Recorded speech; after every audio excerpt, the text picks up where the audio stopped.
The Force binds all things across the galaxy, connecting every living being in an invisible web of energy and destiny. But what happens when something crashes through that web from beyond the stars? Something forged in literal hell, immune to corruption, and built for one purpose, eternal war? The answer would redefine what the Empire believed possible. The sky above Lothal's northern mining colony cracked open like a wound. Not a hyperspace reversion, not a meteor strike. Reality itself tore apart in a spiraling vortex of green and crimson energy that sensors couldn't classify. Alarms shrieked across Imperial monitoring stations as gravitational readings spiked into impossible ranges. For 3 seconds, the fabric of space screamed. Then something fell through, a figure wreathed in fire and fury, plummeting toward the industrial wasteland below. The impact crater measured 40 meters across. Permacrete shattered into dust. Mining equipment vaporized. The shock wave flattened prefab structures for 200 meters in every direction. When the dust settled, stormtroopers stationed at the colony perimeter stared at their scanner readouts in confusion.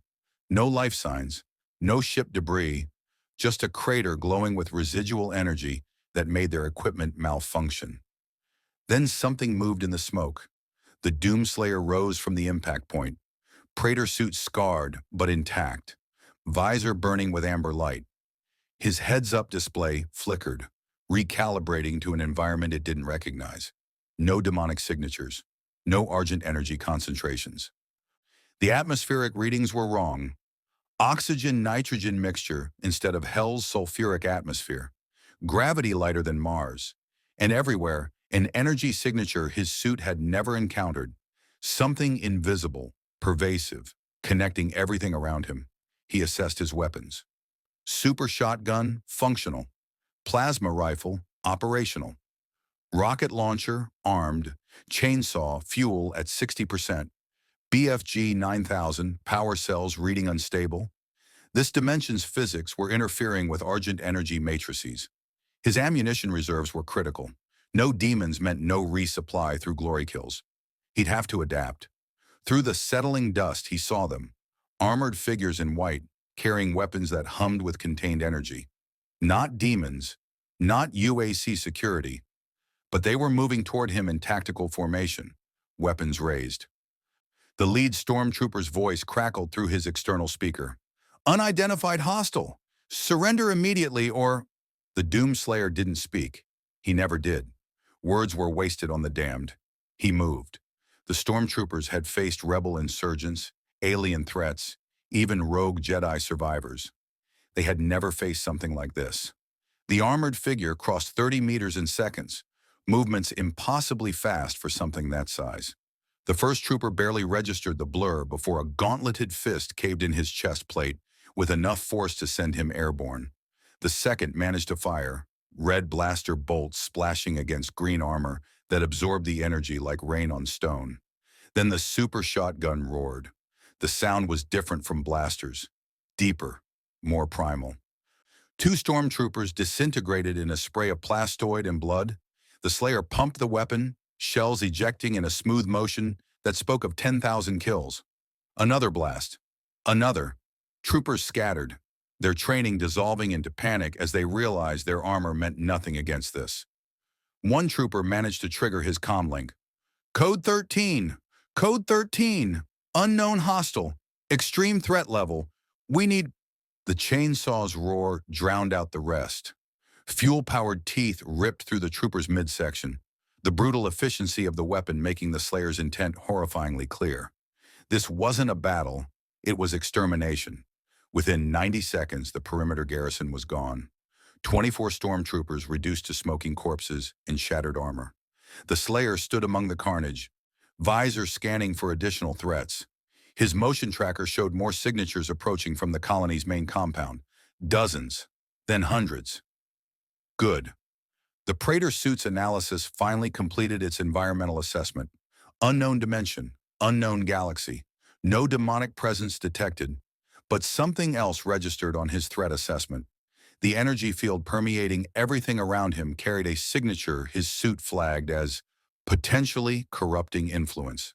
Not argent energy, not demonic, but power nonetheless. and anything with power could be twisted towards suffering. He'd seen it before. The UAC had started with good intentions. Hell had started as just another dimension to exploit. It always began the same way. Someone believing they could control darkness for the greater good. And it always ended the same way, in screams and slaughter. The Doomslayer ejected his spent shells, loaded fresh rounds, and began walking toward the colony compound. Behind him, the dimensional rift sealed itself with a sound like reality exhaling. If there was a way back, it wasn't here. If there were demons in this place, he'd find them. And if these armored soldiers served something corrupt, something that inflicted suffering and called it order, then they were just another enemy to destroy. The empire of this galaxy was about to learn what hell had learned millennia ago. Some things cannot be stopped, cannot be reasoned with, cannot be corrupted or controlled. They can only be survived, and survival was never guaranteed. If you want to see more characters enter the Star Wars galaxy, hit that subscribe button and drop the name of a character you'd want to see in the comments below. May the Force be with you. The Slayer's heavy boots crunched across broken permacrete as alarms wailed across Lothal's industrial sector. Imperial reinforcements were mobilizing. Star destroyers in orbit were being notified. And in the shadows of the Force, something ancient and dark turned its attention toward an anomaly it couldn't comprehend. A warrior whose soul burned brighter than any light-side adherent, yet carried darkness without corruption. The hunt had begun. But the Empire didn't yet understand who was hunting whom. The Imperial garrison at Lothal's capital city received the distress call at 14:30 of an hours. By 1442, Governor Arinda Price was watching helmet cam footage from the mining colony with mounting disbelief. The recording showed 5 seconds of combat before the feed cut to static. 5 seconds of a green armored figure moving through trained soldiers like they were training dummies. "Replay it," she ordered, her voice tight. The hologram flickered. The armored figure raised a double-barreled weapon. 2 troopers vaporized.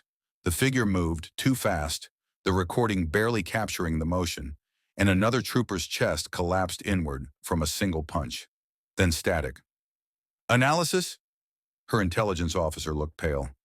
"No match in Imperial records, Governor. The armor configuration is unknown. Weapons appear chemically propelled, not energy-based, but the power," he hesitated. "Preliminary estimates suggest physical strength exceeding even Wookiee parameters, possibly force-enhanced." Price's eyes narrowed. "A Jedi?" "No lightsaber observed. No telekinesis. But the speed, the durability, it has to be force-related. Contact the Inquisitorius. If there's a rogue force user on Lothal, they'll want first claim." Price turned to her military commander. "In the meantime, lock down the mining sector. Deploy the 291st Legion. Air support, ATSTs. I want that thing contained before it reaches civilian zones." The commander saluted, but his hand trembled slightly. He'd watched the footage too. Whatever that thing was, it hadn't fought like someone trying to escape. It had fought like something that enjoyed the work. The Doomslayer encountered the 2nd Imperial Response Force 6 kilometers from the crater. 3 troop transports flanked by a pair of Imperial ATST walkers, their cannon ports already tracking toward him. His HUD tagged them instantly. Mechanical constructs, bipedal, armored. Not demons, but threats nonetheless. The ATST's head-mounted blaster cannons opened fire first. Crimson bolts tore through the air, scorching the ground around him. The Slayer dove behind an abandoned ore hauler, his shields absorbing 2 direct hits. The Praetor suit's energy levels dropped to 87%. Against sustained fire, even his armor had limits. He needed to adapt. These weren't Hell's legions where ammunition replenished through carnage. Every shot counted now.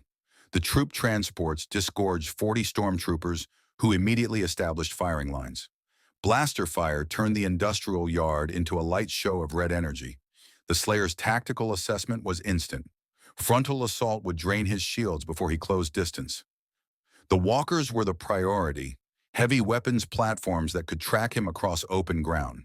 He primed a frag grenade, one of his last, and hurled it with superhuman force. The explosive arced over the ore hauler and detonated against an ATST's cockpit viewport. The walker stumbled. Shuju sensors compromised, its pilot firing blindly. The Slayer used the confusion to sprint left, zigzagging through cover as blaster fire chased him. 20 meters. 15. 10. He slid beneath the damaged walker's legs and maglocked a remote detonator to its power coupling. Then he was moving again, already targeting the second ATST. The pilot, realizing the danger, pivoted the walker to bring its cannons to bear. Too slow. The Slayer's rocket launcher barked once, the projectile slamming into the walker's knee joint. Metal shrieked. The ATST toppled sideways, crashing into a storage depot in a cascade of sparks. The remote detonator triggered. The first walker erupted from within, its power core cooking off in a chain reaction that sent shrapnel scything through nearby stormtroopers. Now the odds were better. The Slayer switched to his plasma rifle, the weapon's design eerily similar to the blasters these soldiers carried, but far more potent. He burst from cover, firing in controlled bursts. Each shot found a gap in stormtrooper armor. Neck seals, underarm joints, helmet visors. The precision was surgical despite the chaos. These weren't demons to be torn apart in rage. They were soldiers, misguided, perhaps serving something corrupt, but still human underneath the armor. That recognition didn't stop him. It never had. The UAC's security forces had been human too. A stormtrooper sergeant, braver or more foolish than the others, charged with a vibroblade. The Slayer caught the blade mid-swing, crushed it with his bare hand, then drove his fist through the trooper's chest plate. The man's comrades hesitated, just for a second, but that second was fatal. The super shotgun roared twice. The plasma rifle whined. Bodies fell. When the ammunition counter on his plasma rifle hit 0, the Slayer transitioned smoothly to the chainsaw. Fuel reserves were low, but 3 troopers remained, and they'd made the mistake of clustering together. The chainsaw's teeth screamed through armor, flesh and bone, with mechanical efficiency. When it was done, the industrial yard was silent except for sparking electronics and the Slayer's controlled breathing.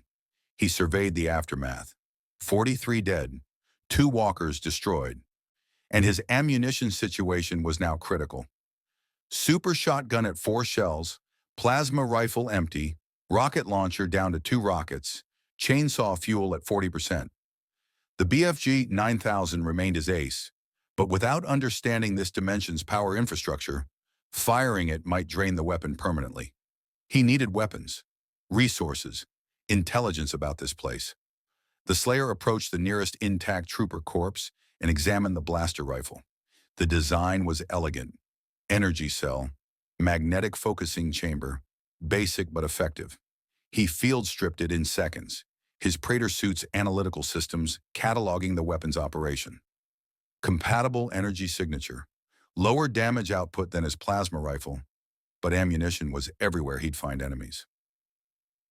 He mag-locked 3 blaster rifles to his armor's hardpoints and collected a dozen power cells. Adaptation, survival, core principles that had kept him alive through hell's infinite legions. His motion tracker suddenly flared. New signatures, dozens. Approaching from the south at high velocity, flying craft, his sensors indicated, and from the east, something else. A single signature, but dense, powerful. The energy field that permeated this dimension concentrated around it like gravity around a black hole. The Doomslayer turned toward the eastern signature. His visor's amber glow intensified slightly. Not quite anticipation, but something close. If this galaxy had corrupted beings wielding dark power, he'd finally have a target worth the ammunition. He began walking toward the approaching presence. Leaving behind a battlefield the Empire would spend days analyzing and months trying to rationalize. Somewhere in orbit, reconnaissance satellites captured images of a lone figure marching through smoke and ruin, and intelligence officers scrambled to classify a threat their databases insisted couldn't exist. In the Force, the fifth brother felt the disturbance like a scream against his consciousness. Not a Force presence. That would have been familiar, understandable. This was something else, a void that burned, a silence that roared, and it was coming closer. The fifth brother descended from his tie. Advanced black robes billowing in Lothal's industrial wind, Behind him, a squad of purge troopers established a perimeter, their electrostaffs humming with lethal charge. The Inquisitor's yellow eyes scanned the wreckage of the Imperial Response Force with barely concealed contempt. 43 dead, 2 walkers reduced to slag, and at the center of it all, those crater impacts where something impossibly strong had simply walked through durasteel barriers. "Spread out," he commanded. "Whatever did this is still nearby. I sense it." That was the disturbing part. He did sense something, not in the Force, but through its absence, like a shadow cast by something the Force couldn't touch. It made his skin crawl in ways even hunting Jedi survivors never had. The fifth brother ignited his double-bladed lightsaber, the crimson plasma casting red light across his gray skin. "Show yourself!" His voice carried through the ruins, amplified by the Force. "I know you're here. I can feel your..." Movement. Fast. The Doomslayer emerged from behind a collapsed storage unit 30 meters away. His visor locked onto the Inquisitor immediately, HUD analyzing the threat. Humanoid, unknown weapon generating contained plasma approximately 3,000 degrees Celsius. Anomalous energy signature matching the pervasive field. Priority target. The fifth brother's first reaction was confusion. This was the threat that had butchered an Imperial garrison? A single warrior in archaic-looking armor? No Force presence, no aura of power, just... The Slayer raised a scavenge blaster rifle and fired. The Inquisitor's lightsaber snapped up reflexively, batting away the crimson bolt. His confusion transformed into irritation. "Fool, your primitive weapons cannot..." 3 more bolts. The Inquisitor deflected them with casual precision, then reached out with the Force, attempting to rip the weapon from the armored figure's grasp.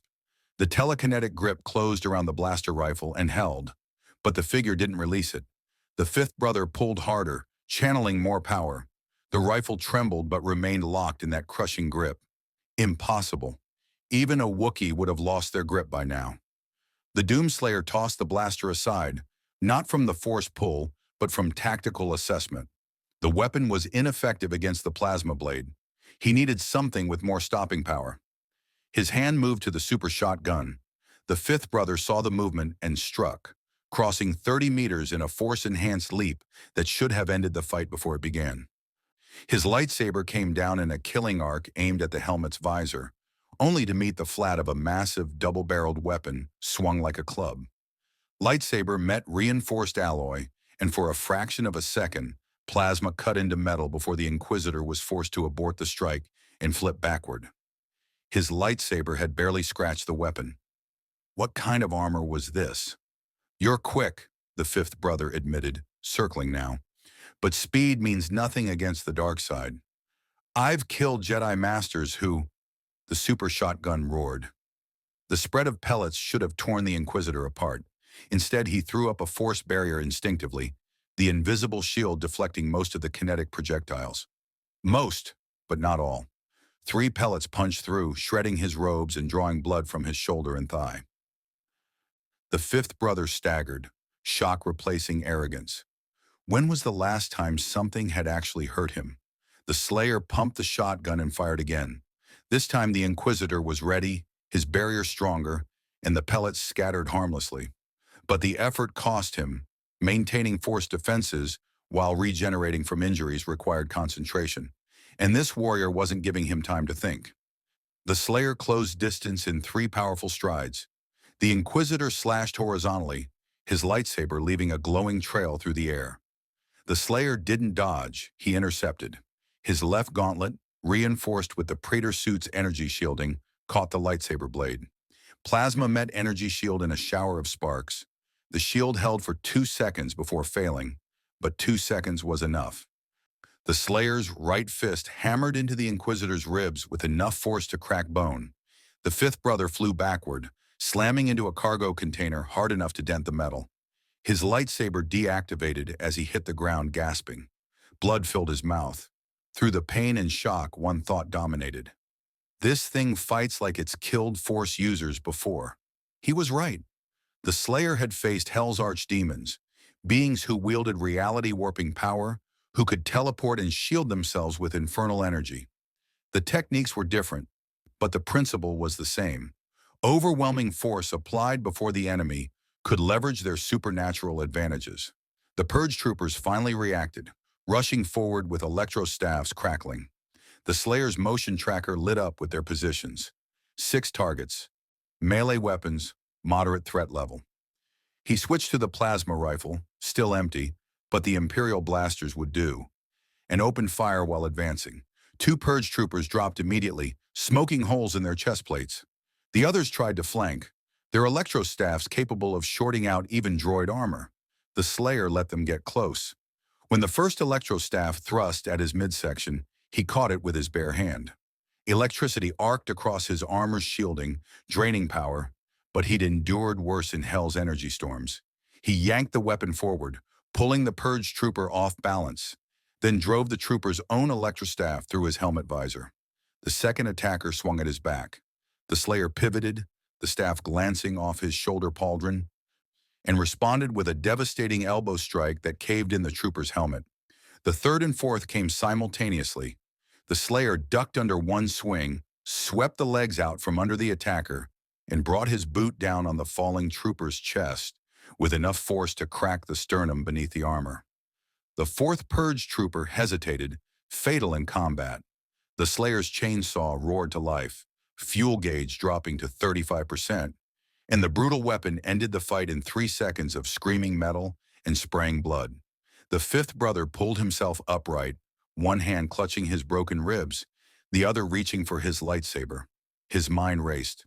This warrior had no force sensitivity, no midi-chlorians, no connection to the cosmic power that governed the galaxy. Yet it fought with the efficiency of a dark-side assassin and the durability of a Wookiee berserker. How? What are you? The Inquisitor rasped, igniting his lightsaber again despite the pain. The Doomslayer didn't answer. He never did. Instead, he raised the super shotgun, loaded his last 2 shells with practiced efficiency, and advanced. The fifth brother prepared his strongest force technique, a telekinetic crush that had collapsed AT-ST cockpits and shattered reinforced blast doors. He focused every remaining bit of his power on the armored figure's helmet, attempting to compress it like a tin can. The force closed around the Praetor suit's helmet. Pressure mounted. The Slayer's HUD flickered as external forces registered, atmospheric pressure increasing by factors of 10, 20, 50. Warning lights flared. His neck strained against the compression, but the armor held.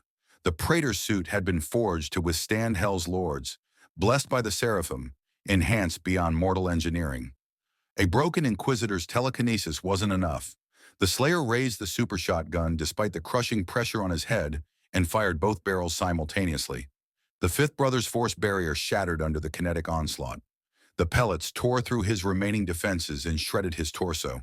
He collapsed backward, lightsaber falling from nerveless fingers, blood pooling beneath him. His yellow eyes stared up at the armored figure approaching through the smoke, and in his final moments, the Inquisitor understood a terrible truth. The Force wasn't the only power in the universe. And some things were forged in fires that made the dark side look like a candle flame. The Doomslayer stood over the dying Inquisitor, studying him. The energy field, this force his suit kept detecting, was concentrated in this being. But it wasn't demonic, wasn't corrupting in the way Hell's influence corrupted. This was something else. Power channeled through living beings, capable of great destruction or great creation depending on the wielder's intent. He'd need to understand this force if he was going to survive here. And understanding meant finding others who could explain it, preferably before more of these red blade warriors showed up. The Slayer's motion tracker showed new signatures approaching. Dozens, hundreds. The Empire was mobilizing everything. He needed to move. His ammunition was critically low. Super shotgun empty, chainsaw fuel at 35%, 2 rockets remaining, BFG untested in this dimension. The scavenged blasters had maybe 50 shots between them, not enough for a prolonged engagement. The Doomslayer looked up at the sky, where sensor sweeps were already tracking his position. Then he looked at the Inquisitor's tie. Advance parked 200 meters away, its engines still idling. He'd never flown one before, but he'd piloted everything from ARC complex shuttles to demon tech in Hell's foundries. How different could it be? The TIE advanced cockpit was cramped even by Imperial standards, and the Doomslayer's armored bulk made it worse. He wedged himself into the pilot's seat, his Praetor suit systems immediately interfacing with the ship's controls through sheer analytical brute force. The HUD translated Imperial Basic into readable data: thrust vectoring, repulsor lift stabilizers, laser cannon targeting, hyperdrive, locked requiring Imperial authorization codes. No hyperdrive meant no escape from the planet. Fine. He didn't run anyway. The Slayer's gauntleted hands gripped the control yoke. The TIE's ion engine screamed to life, and he pulled back hard.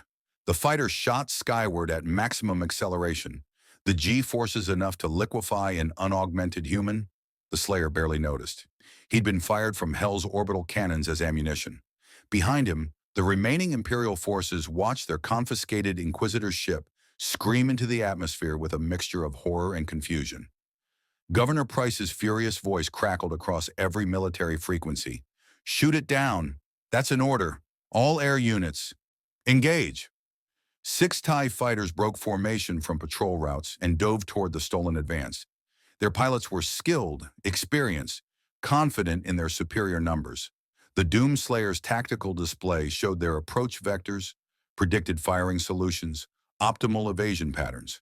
He banked hard left, inverted, and opened fire with the laser cannons. His first volley was inexperienced, scattered shots that burned through empty air. But the Slayer learned fast. He always did. By the second volley, he'd compensated for the energy weapon's travel time and recoil patterns. A TIE fighter's solar panel exploded in green fire. The craft tumbled, pilot ejecting barely in time. The remaining 5 scattered into defensive formations. Standard Imperial doctrine: surround and overwhelm. The Slayer didn't give them time. He pushed the TIE advance into a dive that made the hull groan, then pulled up at the last second, looping behind 2 pursuers. Another burst, another kill. The second TIE fighter disintegrated, its reactor core cooking off. "What is this pilot?" one of the remaining TIE pilots shouted over the comm. "He's flying like—" The transmission cut off as laser fire shredded his cockpit. 3 left. They broke formation, trying to use the planet's curvature and cloud cover for concealment. Amateur tactics against someone who'd fought in 3 dimensions through Hell's non-Euclidean architecture. The Slayer's targeting systems tracked them through atmospheric interference, predicted their evasion patterns, and fired where they would be, not where they were. 2 more fighters died in the span of 10 seconds. The last pilot, either braver or more desperate than his squad mates, executed a full reverse thrust maneuver and came at the Slayer head-on, firing continuously. It was a suicide run, hoping to score a kill even at the cost of his own life. The Slayer respected that kind of commitment. He obliged by putting a laser burst through the TIE's cockpit before the fighter could close distance. Governor Price watched the tactical display in her command center with mounting disbelief. 7 fighters, 7 of her pilots, gone in under 3 minutes, against a pilot who'd apparently never flown a TIE before today. "Scramble everything," she said quietly. "AT-ATs, orbital strikes, I don't care. I want that ship atomized." But the Doomslayer was already gone. The TIE advanced screaming eastward across Lothal's plains at maximum speed. His destination was uncertain. His tactics were straightforward: move, survive, find answers. The stolen ship gave him mobility and firepower, but it also made him a target. He needed to land somewhere the Empire wouldn't immediately follow. His sensors detected something ahead: a settlement, small, located in a canyon system. Thermal signatures indicated life, humanoid, numerous, but not the organized military presence of Imperial forces.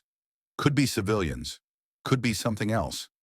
Either way, it was better than fighting an entire planetary garrison.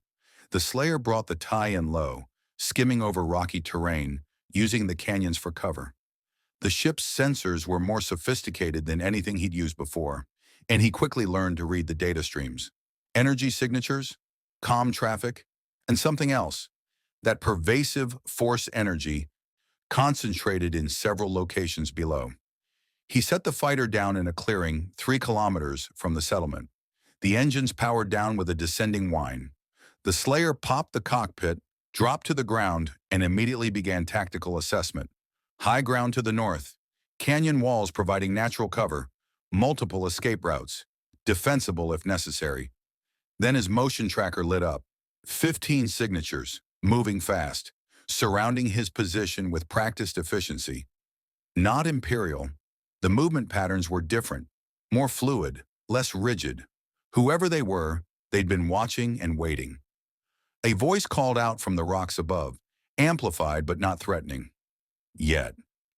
You've got about 30 seconds to explain why we shouldn't blow that TIE fighter, and you, into scrap metal. The Doomslayer turned toward the voice. His HUD identified the speaker. Humanoid female, elevated position, armed with what his database classified as modified DL-44 heavy blaster pistol. 13 more signatures materialized from cover positions. A disciplined ambush setup. These weren't civilians. I watched you tear through an Imperial garrison, the voice continued. Watched you kill an Inquisitor. That makes you either incredibly dangerous or incredibly useful. So I'll ask again, who are you and what do you want? The Slayer didn't respond. Communication had never been his strength. Violence, on the other hand, was a language he spoke fluently. But something made him hesitate. These people weren't attacking, weren't serving the armored soldiers who'd fired first. They'd used the word Imperial like a curse. A figure dropped from the rocks. A human woman in her early 30s, scarred, wearing mismatched armor scavenged from a dozen different sources. Behind her, more fighters emerged. Humans, Twi'leks, Elasat, all carrying weapons with the worn grips of frequent use. Not soldiers, insurgents. The woman studied him with calculating eyes. You don't talk much, do you? She gestured to the TIE fighter. That bird alone is worth a fortune to the right buyer. But you fought the Empire, killed their Inquisitor. That interests me more than credits. She took a step closer, hands still on her blaster but not drawing it. My name is Saw Gerrera. These are my partisans. We fight the Empire, actually fight them, not the sanitized rebellion nonsense. And unless I'm wrong, you just made yourself the most wanted being on Lothal. A slight smile. So here's my offer. You help us hit Imperial targets. We help you survive long enough to do it. Or you can try to fight your way out of here and see how far you get against 15 armed fighters who know every inch of this canyon. The Doomslayer's HUD analyzed the situation. 15 targets, unknown weapon capabilities, elevated positions providing crossfire advantage. His ammunition, critically low. His options, limited. Fighting would be possible, everything was possible, but wasteful. These people fought the same enemy he just battled. That made them, if not allies, at least aligned interests. And they might have answers about this force, this galaxy, this situation he'd been thrown into. The Slayer lowered his super shotgun slightly, not holstering it. He never holstered weapons, but enough to signal he wasn't immediately hostile. Saw's smile widened. Smart. I like smart. She turned to her fighters. Stand down. If he wanted us dead, we'd be dead already. Back to the Slayer. Come on, we've got a base not far from here.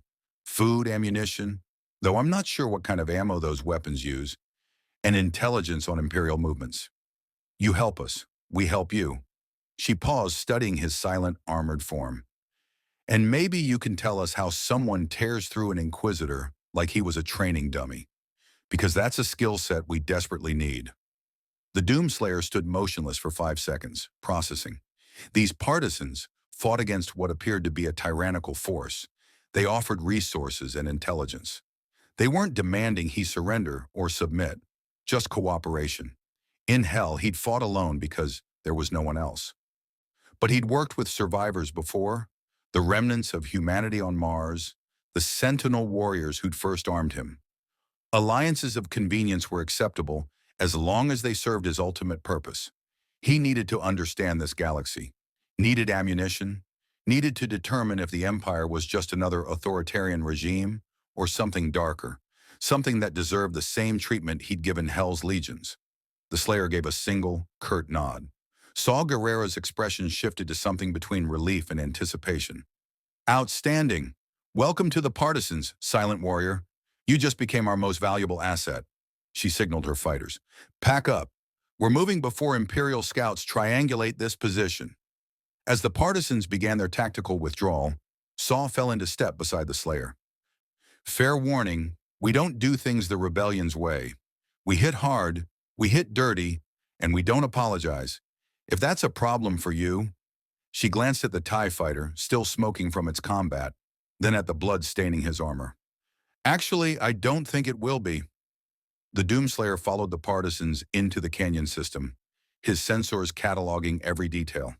Somewhere above, Star Destroyers were repositioning satellites. Intelligence officers were building a threat profile. And in the Imperial Palace on Coruscant, a report was being compiled for someone far more dangerous than any Inquisitor. The galaxy's first encounter with the Doomslayer had lasted less than 6 hours. In that time, he'd killed 68 Imperial personnel, destroyed 9 combat vehicles, and created a tactical nightmare that would occupy military analysts for months. And he was just getting started. The Star Destroyer, Relentless, hung in orbit above Lothal like a dagger pointed at the planet's heart. In the ship's secure communication chamber, Governor Price stood before a holographic projection that made her blood run cold. The figure was massive even in hologram form, encased in black armor that seemed to absorb light itself. The respirator's mechanical breathing filled the silence between words. "Explain," Darth Vader said, his voice a synthesized rumble that carried the weight of absolute authority. "How a single unidentified combatant destroyed an entire garrison, killed an Inquisitor, and escaped Imperial custody within 6 hours." Price kept her voice steady through sheer force of will. "My lord, we're still analyzing the engagement data. The hostile exhibits physical capabilities exceeding baseline human parameters by factors of 10 or more. Strength comparable to—" "I have read the reports, Governor." Vader's tone carried an edge that made Price's stomach clench. "What I require is actionable intelligence, origin, motivation, capability assessment. We believe it may be a force-sensitive, my lord. The fifth brother engaged it directly and—" "The fifth brother was overconfident and sloppy." Vader dismissed the dead Inquisitor with contempt. "I have reviewed his helmet cam footage. This warrior exhibits no force sensitivity, no telekinesis, no precognition, yet it defeated a trained Inquisitor through pure physical superiority and tactical adaptation." A pause. "Curious." The hologram shifted slightly as Vader considered. "There is something else about this being. I sense it through the Force. Not a presence, but an absence. A void where something should be. It reminds me of—" He stopped abruptly. Whatever memory had surfaced, he suppressed it. "Deploy all available forces. I want this warrior captured and brought before me, alive if possible." "My lord, with respect, our casualties suggest this target may not be—" "I did not ask for your assessment of difficulty, Governor. I gave you an order." The temperature in the room seemed to drop. "The Emperor has taken personal interest in this anomaly. Failure will be poorly received." The hologram flickered out. Price stood alone in the chamber, her hands trembling now that Vader couldn't see. The Emperor himself was watching. That changed everything. This wasn't just about restoring order on Lothal anymore. This was about survival. She activated her comm. "Mobilize everything. Army, Navy, intelligence assets. I want every scrap of information on this hostile. And find me those partisans. Guerrera's people always show up when the Empire looks weak." The partisan base was a marvel of improvisation. An abandoned mining complex buried 300 meters into Lothal's canyon walls, shielded from orbital scans by raw rock and strategically placed sensor jammers. The Doomslayer followed Saw through passages that smelled of recycled air, machine oil, and human sweat. Dozens of fighters occupied the warren of tunnels, cleaning weapons, studying tactical displays, training in makeshift combat areas. They stared as he passed. He didn't acknowledge them. Saw led him to what served as her command center, a circular room dominated by a holographic projection table showing Lothal's surface. 3 other partisans waited there: a scarred Twi'lek woman, a human male missing his left arm below the elbow, and a Lasat whose fur bore burned scars from what looked like blaster fire. "This is Adriala, Jogan, and Krindok," Saw introduced them. "My senior commanders. They'll want proof you're worth the risk of sheltering. The Doomslayer said nothing. He set the super shotgun on the table, empty, and began field stripping it with mechanical precision. His Praetor suit systems cataloged the room's exits, the occupants' weapons, the structural weaknesses in the surrounding rock. Always tactical, always ready. Jogan leaned forward, studying the weapon. What kind of slug thrower is that? I've never seen a design like. The Slayer reassembled the shotgun in 14 seconds, loaded 2 shells from his rapidly depleting reserve, and set it back down. The message was clear: functional demonstration over conversation. Saw laughed. He doesn't talk. I'm starting to like that about him. She activated the holotable, bringing up footage from the Garrison massacre. But his actions speak loud enough. Watch. The partisans watched in silence as the helmet cam recordings played. The Slayer's assault through the mining colony, the systematic dismantling of the ATSTs, the hand-to-hand execution of the fifth brother. When it finished, Krindok let out a low whistle. By Ashla's light, I've seen Wookiee berserkers fight. I've seen Jedi during the Clone Wars. This is something else. Something useful, Saw corrected. She turned to the Slayer. Here's our situation. The Empire has choked this planet for years. Mining, factories, slave labor, they're bleeding Lothal dry. The official rebellion thinks they can win through politics and surgical strikes. I know better. You want to kill a disease, you burn it out at the root. She pulled up schematics of an Imperial facility. 3 days from now, there's a weapons shipment moving through the Imperial complex in Capital City. Experimental armor-piercing ammunition designed to punch through rebel ship hulls. We hit that convoy. We set the Empire back months and save countless lives. Adriala shook her head. Saw, we've been over this. The security on that road is too tight. They'll have AT-STs, possibly AT-ATs. Air support, it's suicide. It was suicide, Saw agreed. Before. She looked at the Slayer. But now we have someone who walks through Imperial defenses like they're made of flimsy plast. So here's my question. Are you in? The Doomslayer studied the holographic display. The facility layout was straightforward. Main entrance, cargo loading bay, vehicle depot, garrison barracks. His HUD analyzed defensive positions, calculated optimal assault vectors, projected casualties, both enemy and potential civilian. The ammunition shipment interested him less than what else might be in that complex. Intelligence, maps, information about this galaxy's power structure. He needed to know if the Empire was simply tyrannical or something worse. If they were like the UAC, well-intentioned but corrupted, or like hell itself, built on suffering by design. The difference mattered. It determined whether he'd fight them or exterminate them. The Slayer nodded once. Saw's grin was feral. Outstanding. Jogan, start prep. I want explosives, every heavy weapon we've got, and escape routes planned. Adriala, intelligence, guard rotations, response times, everything. She turned back to the Slayer. You'll need ammunition. What do those weapons use? The Slayer held up a spent shotgun shell. Saw examined it, her expression puzzled. Chemical propellant? These haven't been used in centuries, not since blasters became standard. She paused. But we've got salvage stockpiles from the Clone Wars era. Might have something compatible. She gestured to Krindok. Take him to the armory. Let's see what we can scavenge. The partisan armory was a testament to decades of accumulated warfare. Crates of blasters from 5 different manufacturers, thermal detonators, rocket launchers, even an old Clone Wars-era rotary cannon. The Doomslayer's eyes, hidden behind his visor, scanned every item with analytical precision. Krindok pulled open a sealed container marked with Old Republic insignia. These are from the Grand Army, chemical-based munitions the Separatists used before standardizing on energy weapons. Might work for... The Slayer was already examining the ammunition.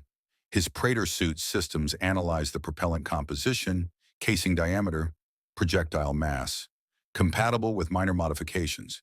He selected 4 boxes, roughly 200 rounds, and maglocked them to his armor's storage compartments. Help yourself, Krindok muttered, slightly amused. Anything else? The Slayer moved to the explosives section. He selected 6 thermal detonators, tested their weight and activation mechanisms, then attached them to his equipment harness. Next came a Republic-era rocket launcher and 4 anti-vehicle rockets. His arsenal was rebuilding. "You plan wars like you fight them," Krindok observed. "Maximum firepower, minimum talk." The Lasat's scarred face creased in something like respect. "The Empire killed my clan on Lasan, burned them because they resisted Imperial occupation. I've been fighting ever since, waiting for the day I could return the favor." He studied the Slayer's silent form. "Something tells me you understand that kind of hate." The Doomslayer did understand. He'd felt it for eons. The difference was that his hate had been refined into something pure and focused. Not rage, but purpose. Hell had taken everything from him, everyone, and he'd responded by becoming the one thing demons feared: inevitability. If this empire practiced the same evil, they'd learn the same lesson. Krindok handed him a datapad. "Saul wanted you to review the mission parameters. 3 days to prep. Learn the facility layout. We've lost 2 cells trying to hit this target before. If you've got tactical suggestions, now's the time." The Slayer took the datapad and began studying. The facility had one critical weakness. The cargo bay connected to underground maintenance tunnels originally designed for mining equipment. Standard Imperial doctrine was to weld those tunnels shut, but if the partisans could verify they were still accessible. He highlighted the tunnel network on the datapad and handed it back to Krindok. The Lasat studied the screen, then his eyes widened. "An insertion point we didn't know about. If those tunnels are still open." He looked at the Slayer with new appreciation. "You're not just a blunt instrument, are you? There's actual tactical thinking in there." The Slayer had been fighting wars when this galaxy was young, or so it felt, given Hell's timeless nature. He learned every form of combat: frontal assault, infiltration, siege warfare, guerrilla tactics. Violence was his craft, refined through infinite practice. "I'll have Adriela's scouts verify the tunnels," Krindok said. "If they're viable, this changes everything." He paused. "One more thing. Saw didn't ask, but I will. What's your endgame here? You didn't come to Lothal to fight the Empire. You fell through that rift like something was chasing you. So what happens when you've killed enough Imperials? Do you stay? Do you leave? Do you turn on us?" It was a fair question. The Doomslayer had no illusions about these alliances of convenience. The partisans were useful. They provided resources and intelligence. But they were also human, capable of compromise, corruption, eventually becoming the thing they fought against. He'd seen it happen before. His answer was simple. He remained silent, turned, and walked toward the exit. Krindok didn't press further. Some questions didn't have answers that could be spoken. In the command center, Saul watched the new tactical plan take shape on the holotable. The tunnel insertion changed everything, from a desperate frontal assault to a surgical strike. Casualties projected at 60% down to 30. Success probability up from 25% to 70. All because of one silent warrior who'd materialized from nowhere and killed an Inquisitor with his bare hands. "He's a weapon," Adriela said quietly. "Point him at a target and watch the carnage. But weapons don't have loyalty, don't have allegiance." "I know." Saw stared at the hologram. "But right now, we need a weapon more than we need an ally. And if he turns on us later," she shrugged, "we'll deal with that when it happens. For now, he kills Imperials. That's enough." 3 days. 3 days until the mission. 3 days for the Empire to mobilize everything they had. And 3 days for Darth Vader to arrive personally. The Doomslayer spent those days in silence, preparing, checking weapons, studying maps, running combat simulations in his mind. The partisans gave him space, sensing something in him that discouraged casual interaction. Only one person approached him during that time, a young human girl, maybe 8 years old, whose parents had been killed in an Imperial raid. She stood in the doorway of the small room he'd claimed, staring at the armored figure cleaning weapons with methodical precision. "Are you going to kill them?" she asked simply. "The ones who hurt people?" The Doomslayer paused, looked at her, saw in her eyes something he'd seen in every survivor he'd ever encountered: the hope that someone, somewhere, would make the monsters pay. He nodded once. The girl smiled, small, fragile, but real. Good. Then she was gone. The Slayer returned to his preparations. In 3 days, the Empire would learn what Hell had learned, what the UAC had learned, what every force of tyranny throughout existence eventually learned. Some things cannot be stopped, cannot be negotiated with, cannot be corrupted or controlled. They can only be survived, and survival was never guaranteed. Capital City's imperial complex sprawled across 12 square kilometers, a fortress of gray durasteel and automated defense systems designed to project power and crush resistance. The weapons convoy was scheduled to depart at 600 hours destination, orbital transfer station for shipment to Imperial Navy arsenals. 40 ATSTs would escort the cargo haulers. TIE fighter patrols would provide air cover, and the entire route would be under surveillance from security towers equipped with thermal imaging and motion sensors. It should have been impenetrable. The Doomslayer crouched in the maintenance tunnels 300 meters beneath the facility, surrounded by 10 partisans handpicked by Saw. The tunnels had been verified, old, corroded, but structurally sound. Most importantly, the Imperials had never bothered welding the access points shut. Overconfidence, bureaucratic laziness. It didn't matter why, only that the weakness existed. Saw's voice crackled through the comm unit Krindok had jury-rigged to interface with the Slayer's helmet. Infiltration team, status? Adriala, leading the Surface Distraction Force, responded first. Diversionary charges placed. Detonation in 5 minutes on your mark. Acknowledged. Saw turned to the Slayer. You're certain about this approach? Once we breach that cargo bay, we'll have maybe 10 minutes before the entire garrison comes down on us. The Slayer checked his weapons for the third time. Super shotgun, loaded, 20 shells reserve, scavenged Republic slug thrower rounds, converted and tested, 160 rounds remaining.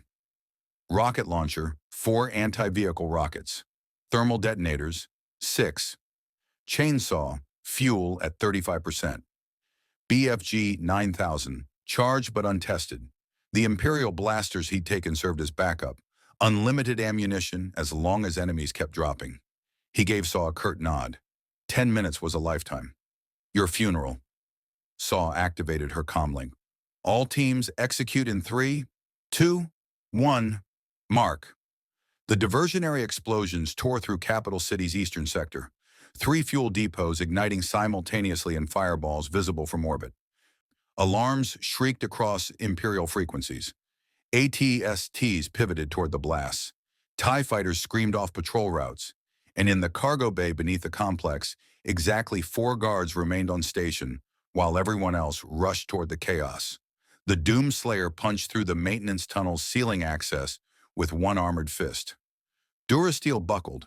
He pulled himself up into the cargo bay in complete silence, motion tracker painting the 4 guards in amber.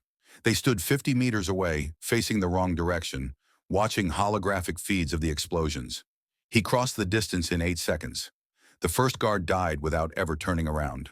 Neck snapped with clinical efficiency. The second managed to raise his blaster before a knife hand strike crushed his trachea.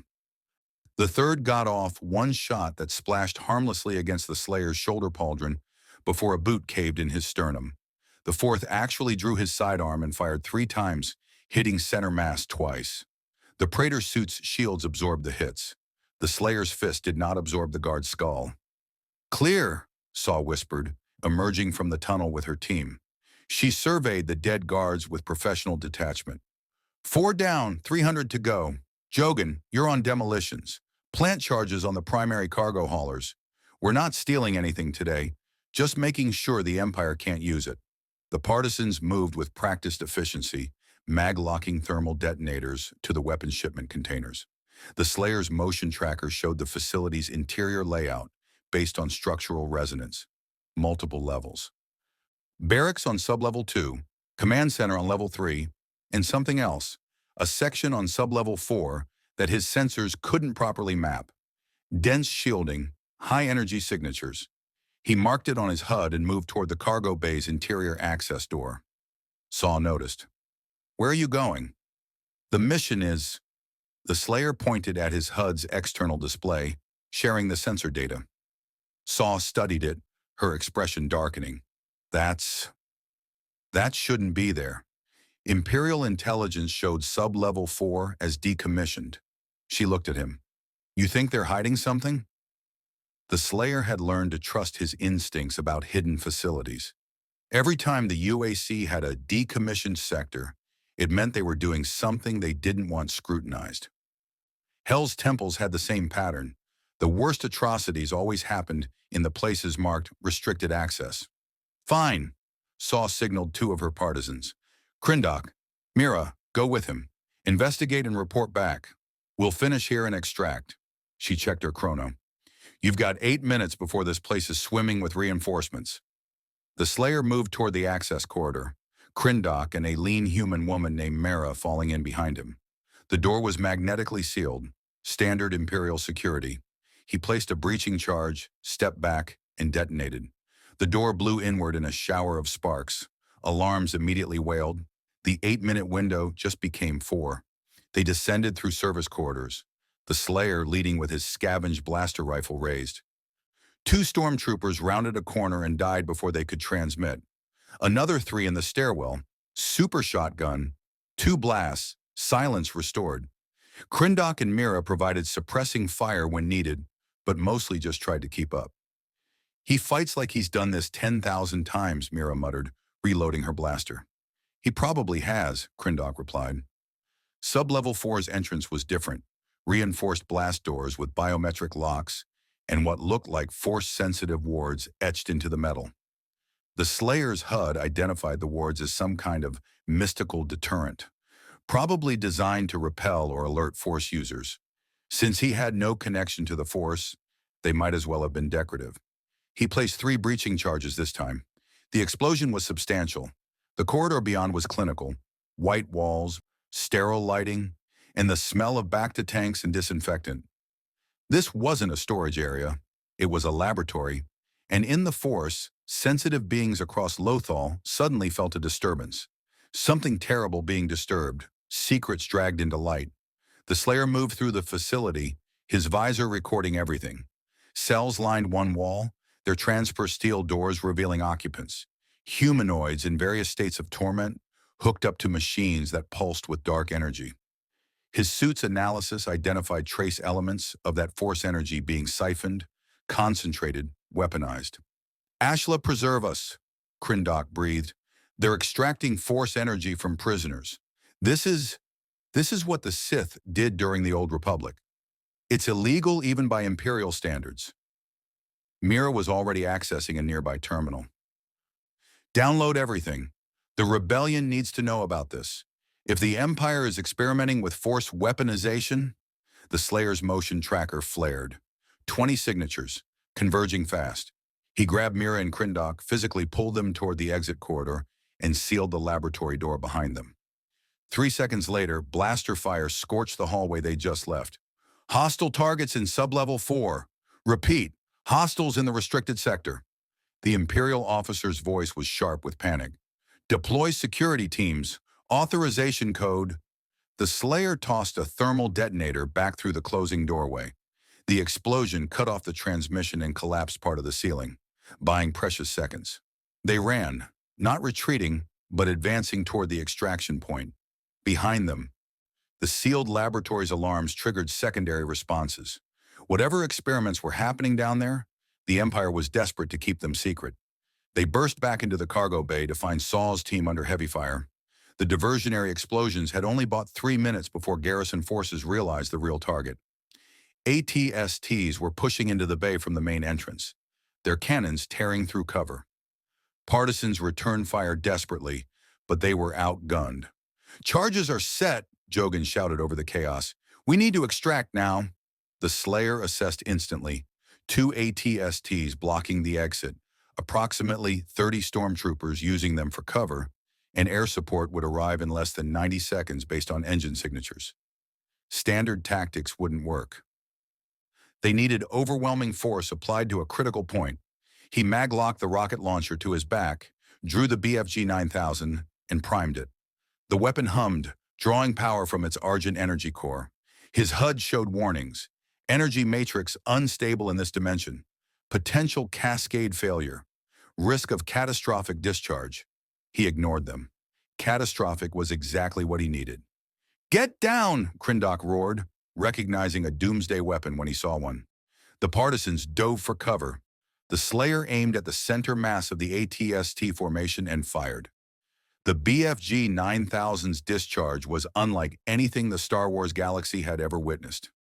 A sphere of plasma green energy erupted from the barrel, crackling with argent power that existed outside the Force's framework. It crossed the cargo bay in a heartbeat, struck the lead ATST, and detonated. The explosion wasn't just kinetic. The argent energy propagated through biological matter, seeking out living targets. The ATST's pilots died instantly, their bodies flash-fried by energy that bypassed their armor. The troopers using the walker for cover suffered the same fate, the BFG's tendrils of plasma arcing between them like chain lightning. In 3 seconds, every living hostile in the cargo bay was dead or dying. The ATSTs remained standing, pilots slumped in their cockpits. The cargo haulers were intact, but 32 Imperial soldiers had simply ceased to exist as functional organisms. Saw stared at the aftermath, her face pale. "What in the name of— Move!" The Slayer's motion tracker showed massive reinforcements inbound. The BFG had bought them an exit, but the weapon's energy signature would draw every Imperial asset within 10 kilometers. The partisans ran for the maintenance tunnels, the Slayer covering their retreat with methodical blaster fire. As the last fighter dropped into the access shaft, he armed the detonator for the cargo bay charges, set it for 30 seconds, and followed. The explosion that followed destroyed 3 months of weapons development and 40 million credits worth of experimental ammunition. But more importantly, it sent a message. Nowhere was safe. No facility was too secure. If the Empire could bleed here, it could bleed anywhere. They emerged from the tunnels 5 kilometers away, scattered and exhausted. Of the 10 partisans who'd entered, 8 survived. Jogan had taken a blaster bolt to the shoulder.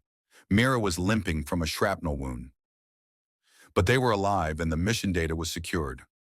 Saul pulled up the downloaded files on her datapad, her expression growing darker with each page. Force extraction experiments, weaponized midichlorian manipulation. They're trying to build artificial force sensitives, or worse, drain force users to power weapons. She looked at the Slayer. This goes beyond tyranny. This is abomination. The Slayer understood. He'd seen the UAC do similar things, treating souls as resources, pain as fuel. Hell had perfected that science over eons.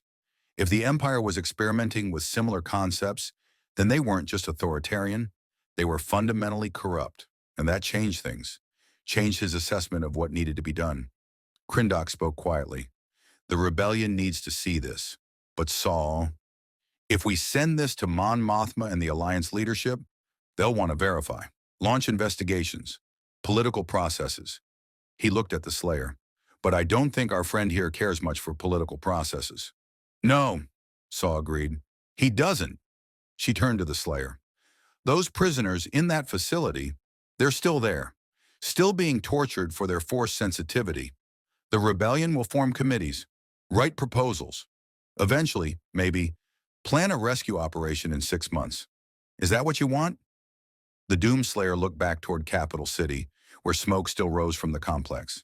His HUD recorded the laboratory's location, the access points, the security measures. Rescuing prisoners wasn't his primary function. He wasn't a hero, wasn't a savior, but he'd been a prisoner once. Sealed in a tomb by those who feared what he'd become. And when he'd been freed, he'd made hell pay for every second of that imprisonment. Those prisoners were being tortured to fuel weapons. Their suffering was being industrialized. That was the kind of evil that transcended politics or military necessity. That was hell's methodology transplanted into this galaxy. The Slayer nodded once.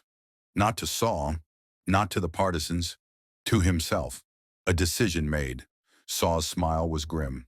I thought so. Then here's what we're going to do. The rebellion gets the data. They can handle the political fallout, but we go back for those prisoners. Tonight. Before the Empire can relocate them or cover up the evidence. That's suicide, Mira protested. The complex will be locked down completely. Vader himself might be on planet by now. Then we'd better move fast. Saul looked at the Slayer. You're not just a weapon. You're a statement. And tonight, we're going to tell the Empire exactly what that statement means. The Doomslayer began walking back toward the capital. Behind him, the partisans scrambled to follow, loading weapons, checking equipment, knowing they were about to assault the most heavily fortified Imperial position on Lothal. But they'd seen what he could do. Seen the BFG 9000 erase an entire enemy formation in seconds. Seen him walk through Inquisitor and Stormtrooper alike without hesitation. Maybe suicide missions weren't really suicide when you brought hell itself as your vanguard. Above them, Star Destroyers repositioned in orbit. Garrison forces mobilized throughout the city.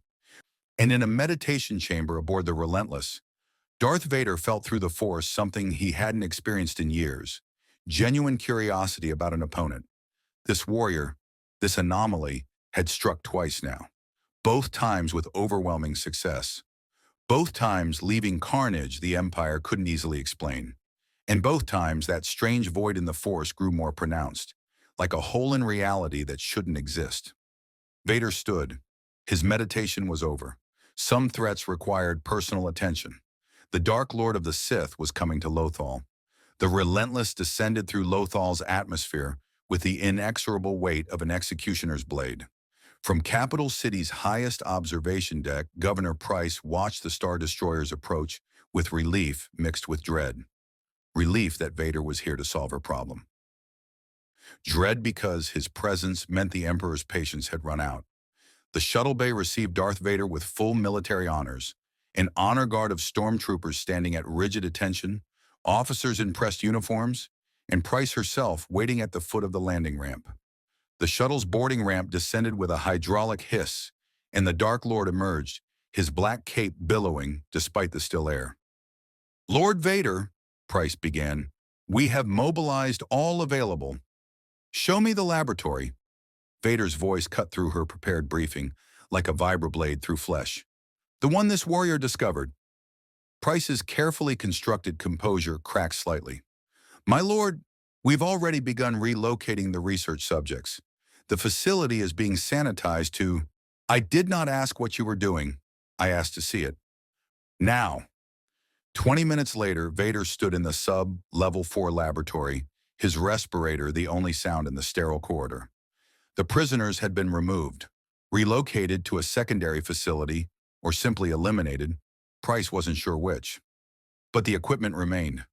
Medical droids designed for force extraction, containment fields calibrated to suppress midi-chlorian response, data terminals filled with research that technically violated at least 6 Imperial edicts.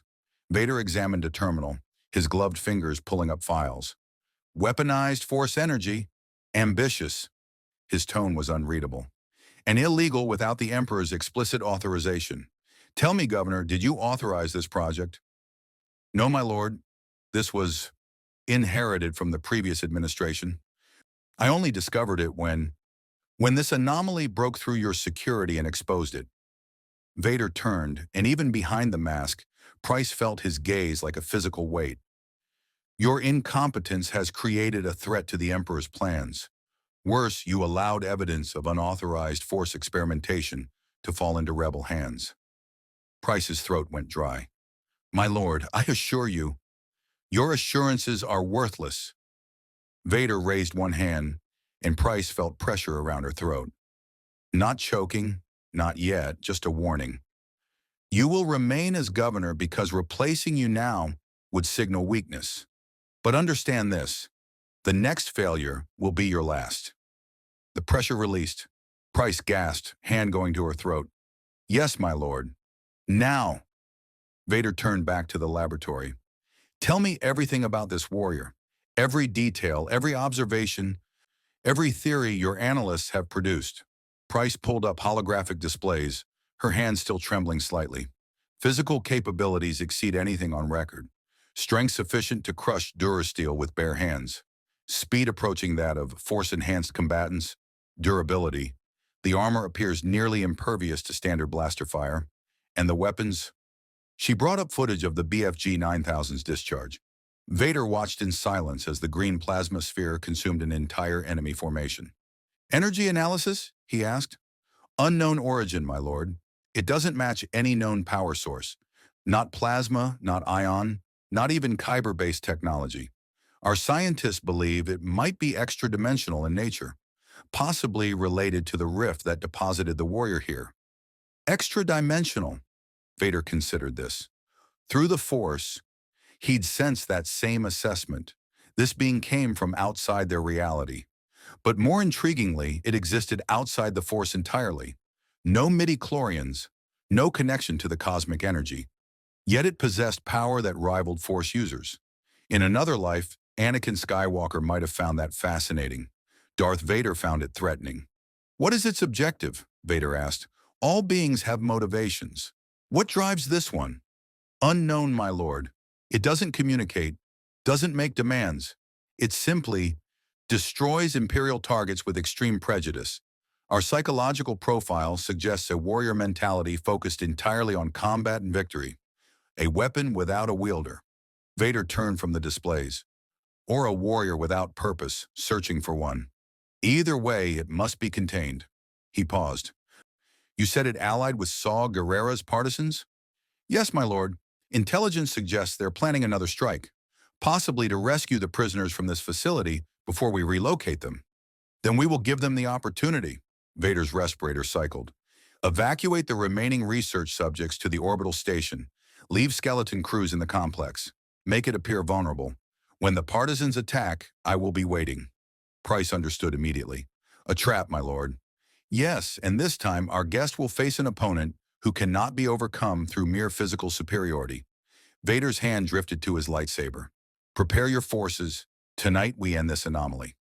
The partisan forward observation post overlooked Capital City from a cliff 3 kilometers distant. Through macro binoculars, Adriala watched Imperial movements with growing suspicion. Something's wrong, she reported over comlink. They're evacuating the complex. Reduced patrols. Minimal air cover. It's too easy. Saw's voice crackled back. Could be they're abandoning the facility after our last hit, relocating assets. Or it's a trap.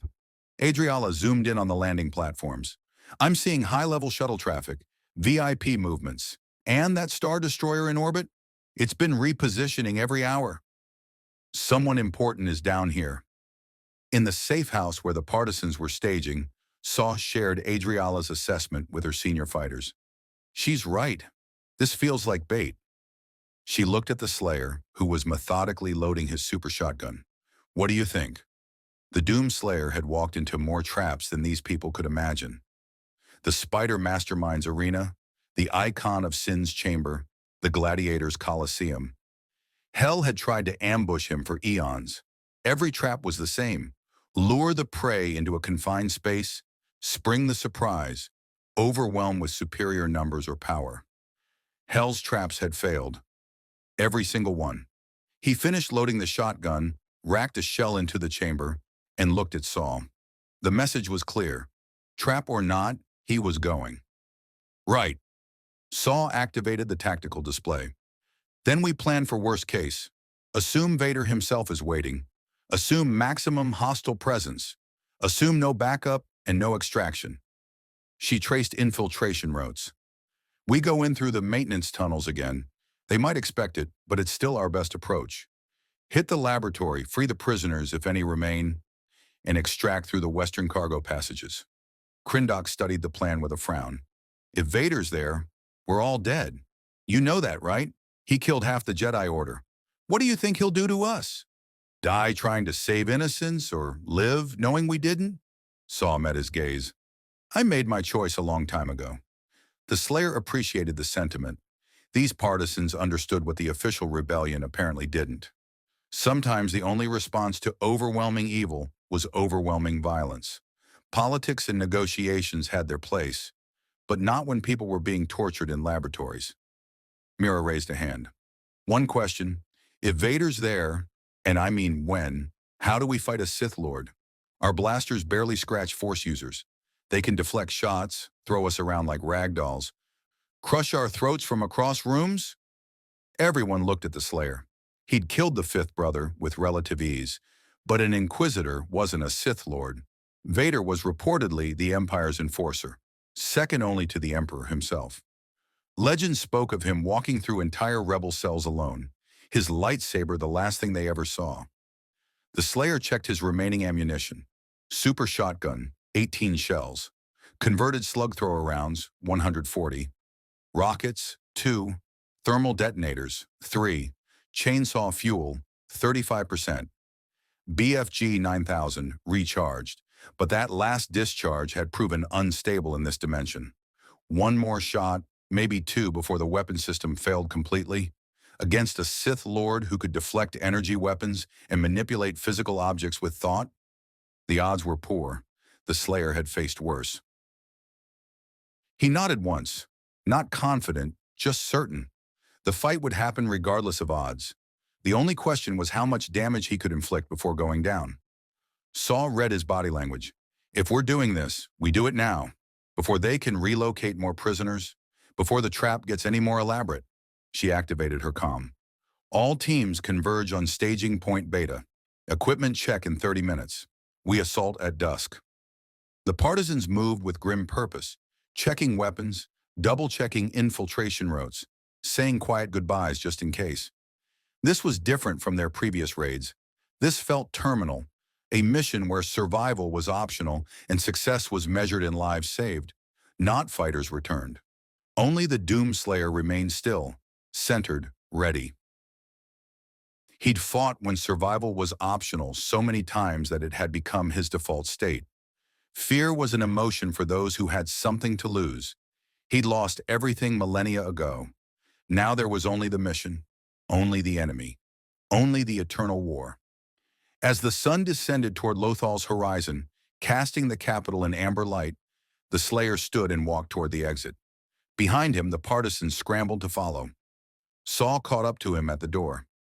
"Hey." Her voice was quieter now without the bravado. "I don't know where you came from or what made you this way, but thank you for helping, for caring about people you don't even know." She paused. "If we don't make it back, I want you to know, you gave us hope, showed us the Empire can bleed." The Slayer looked at her. Behind his visor, his expression was unreadable. But he understood what she was trying to say. In his own universe, there had been people like her, fighters who stood against impossible odds because someone had to. Most of them died. The ones who survived were forever changed. He gave her a single nod. Not agreement, not promise, just acknowledgement. Then he walked into the dying light, toward Capital City, toward the trap waiting in the darkness. Behind him, 8 partisans followed, all that remained of Saw's cell after the losses from the previous raid. 8 fighters against the Empire's full garrison. 8 rebels against Darth Vader. In the Force, Vader felt the disturbance approaching. That void that burned, that silence that roared. It was coming, walking deliberately into his trap with full awareness of what awaited. Good. The Dark Lord wanted to test this anomaly personally. Wanted to understand what kind of being could exist outside the Force, yet possess such terrible power. And if it proved too dangerous to capture, he would simply destroy it. The Emperor could study the remains. Vader descended to sub-level 4, his lightsaber hanging at his belt, his cape settling around him like shadows made solid.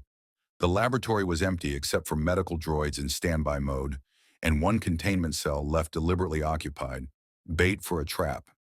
In that cell, a young Twi'lek girl sat huddled against the wall, barely conscious from Force extraction procedures. She was perhaps 12 years old. The Empire had found her hiding in the agricultural districts, using small Force powers to help her community. Now she was leverage. Vader felt no pity.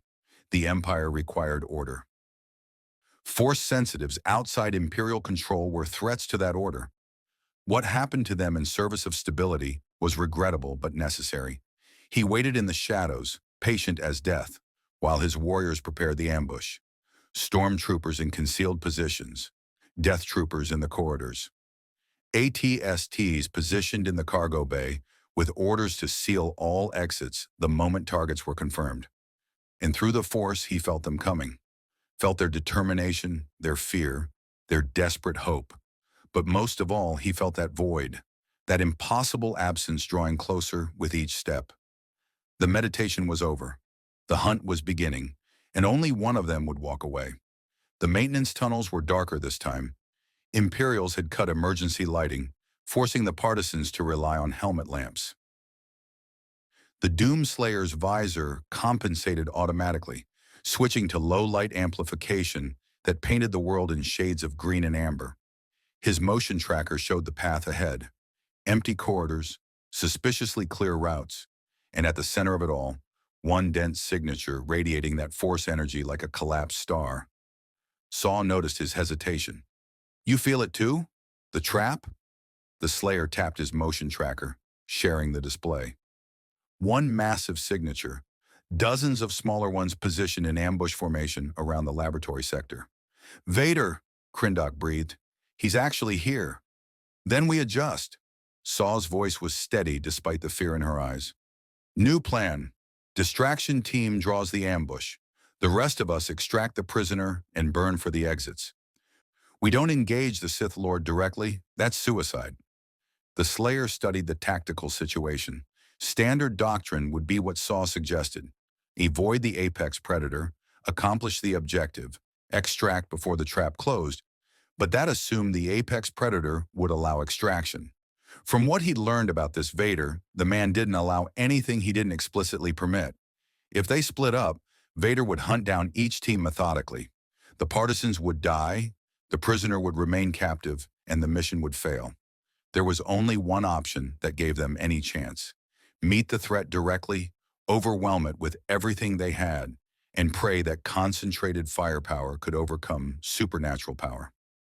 The Slayer shook his head at Saw's plan and pointed to his own location marker, then to Vader's signature. "Direct approach." "You want to fight him? Are you insane?" Mira's voice was too loud in the confined tunnel. "He'll tear you apart." The Slayer had fought Hell's champions, beings who'd existed since reality's first moment, who wielded power that made planets scream. He'd killed the Titan, a demon the size of a city. He'd murdered the icon of sin, Hell's heart given form. Every time the tactical assessment had been the same. Overwhelming power, insurmountable odds, guaranteed death. Every time he'd won. Because demons, Sith Lords, gods, or monsters, they all bled the same when you hit them hard enough. He started walking toward the laboratory, not waiting for agreement. Behind him, the partisans exchanged glances. Finally, Saw made a decision. He's right. If we run, Vader hunts us individually.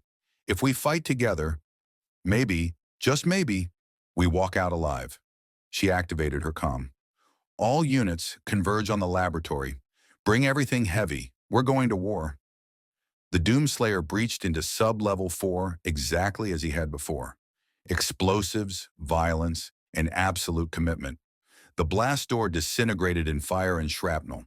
He stormed through the smoke with the super shotgun leading, his HUD already tracking hostiles. 20 stormtroopers opened fire from concealed positions. The Slayer's shields absorbed the first volley while he acquired targets.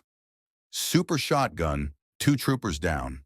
Transition to Imperial blaster rifle, 3 more eliminated. A thermal detonator arced into a cluster, 4 more casualties. In 15 seconds, half the ambush force was neutralized. Then the death troopers arrived. They moved differently than stormtroopers. Faster, more tactical, their black armor absorbing his blaster fire. Their heavy repeating blasters tore through cover like it was paper. The Slayer dove behind an overturned medical gurney as sustained fire chewed through durasteel. His shields dropped to 60%. Krindok and 2 other partisans emerged from the access tunnel, adding their fire to his. The death troopers shifted targets, their professional discipline showing. One partisan took a shot to the chest and went down. Krindok's arm was grazed, blood staining his fur. The Slayer popped up from cover and fired a rocket. The explosion caught 3 death troopers, their armor saving them from disintegration, but not from the concussive force that threw them across the corridor. He followed up with the chainsaw, closing distance while they were stunned. Fuel reserves dropped to 20% as the screaming blade tore through reinforced armor. "Get the prisoner!" Saw's voice cut through the chaos. She and Mira were at the containment cell, trying to override the electronic lock. The Slayer's motion tracker flared red. The massive signature was moving, fast. Darth Vader emerged from the shadows like darkness given form. His lightsaber ignited with a snap hiss, crimson blade casting red light across the white walls. The remaining Death Troopers immediately fell back, giving their lord room to work. "So," Vader's synthesized voice filled the corridor, "the anomaly reveals itself." The Doomslayer raised his super shotgun and fired both barrels. Vader's hand lifted almost casually. The Force caught both spreads of pellets mid-flight, holding them suspended in the air like insects in amber. Then with a gesture, he sent them flying back. The Slayer dove left, pellets impacting where he'd stood with enough force to crater the floor. "Interesting." Vader began walking forward, lightsaber held in a relaxed guard. "No force sensitivity, yet you defeated the fifth brother, killed over 100 of my troops, disrupted Imperial operations across this entire sector." He tilted his head slightly. "What are you?" The Slayer didn't answer. He dropped the super shotgun and drew an Imperial blaster, firing rapid bursts. Vader's lightsaber moved in precise arcs. Each bolt deflected harmlessly into walls or ceiling. The Sith Lord didn't even slow his advance. "Your weapons are useless against me. Your armor, impressive as it is, cannot withstand a lightsaber. You have no connection to the Force, no supernatural ability to draw upon." Vader raised his free hand. "You are merely flesh and metal, and both can be broken." The Force seized the Doomslayer like an invisible hand, lifting him off the ground. Pressure built around his body, not crushing yet, but demonstrating control. Vader was testing limits, exploring weaknesses. The Slayer's Praetor suit registered external forces, approximately 5 tons of pressure from all directions, increasing steadily. Standard response to telekinetic restraint, explosive countermeasure. The Slayer triggered a thermal detonator on his harness and magnetically propelled it toward Vader with the suit's emergency release system. The detonator covered 10 meters in under a second. Vader sensed it, released his force grip to redirect the explosive away from himself. The Slayer dropped, rolled, and came up with the rocket launcher. One rocket left. Had to count. He fired point blank. Vader's barrier snapped up, but the rocket was designed to penetrate armored vehicles. The explosion hammered the Sith Lord backward into a wall hard enough to crack durasteel. Smoke filled the corridor. The Slayer's thermal imaging showed Vader's silhouette rising, cape smoldering, but otherwise unharmed. "Better." Vader's respirator cycled faster now. Not injured, but engaged. "You adapt quickly. Fight with intelligence, not merely rage.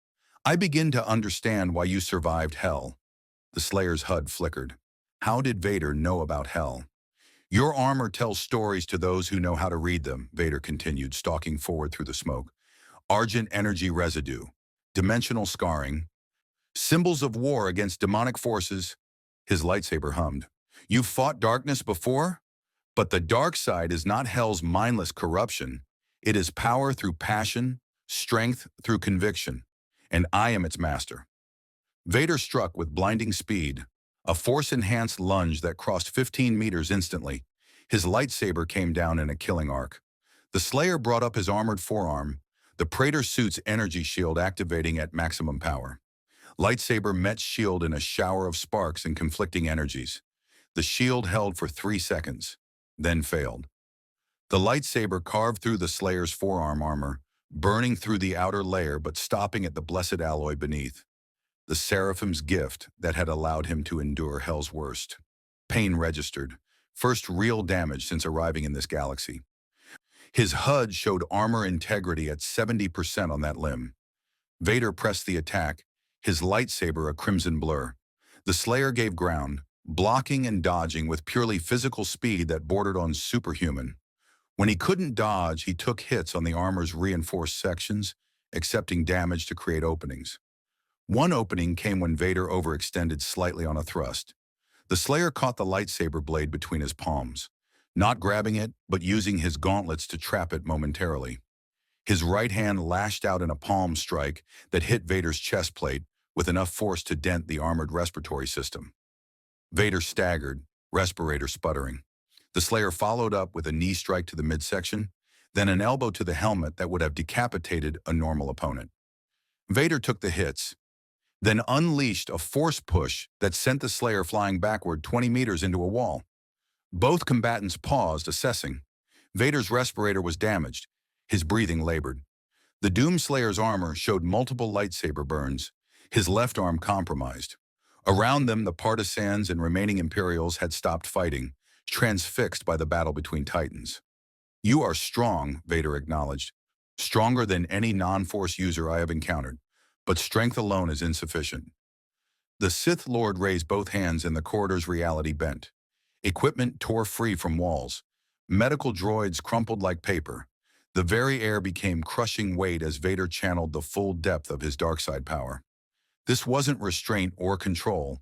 This was annihilation. The Doomslayer felt his armor creaking under pressure that exceeded anything the Fifth Brother had managed. His shields failed completely. Joints began to lock.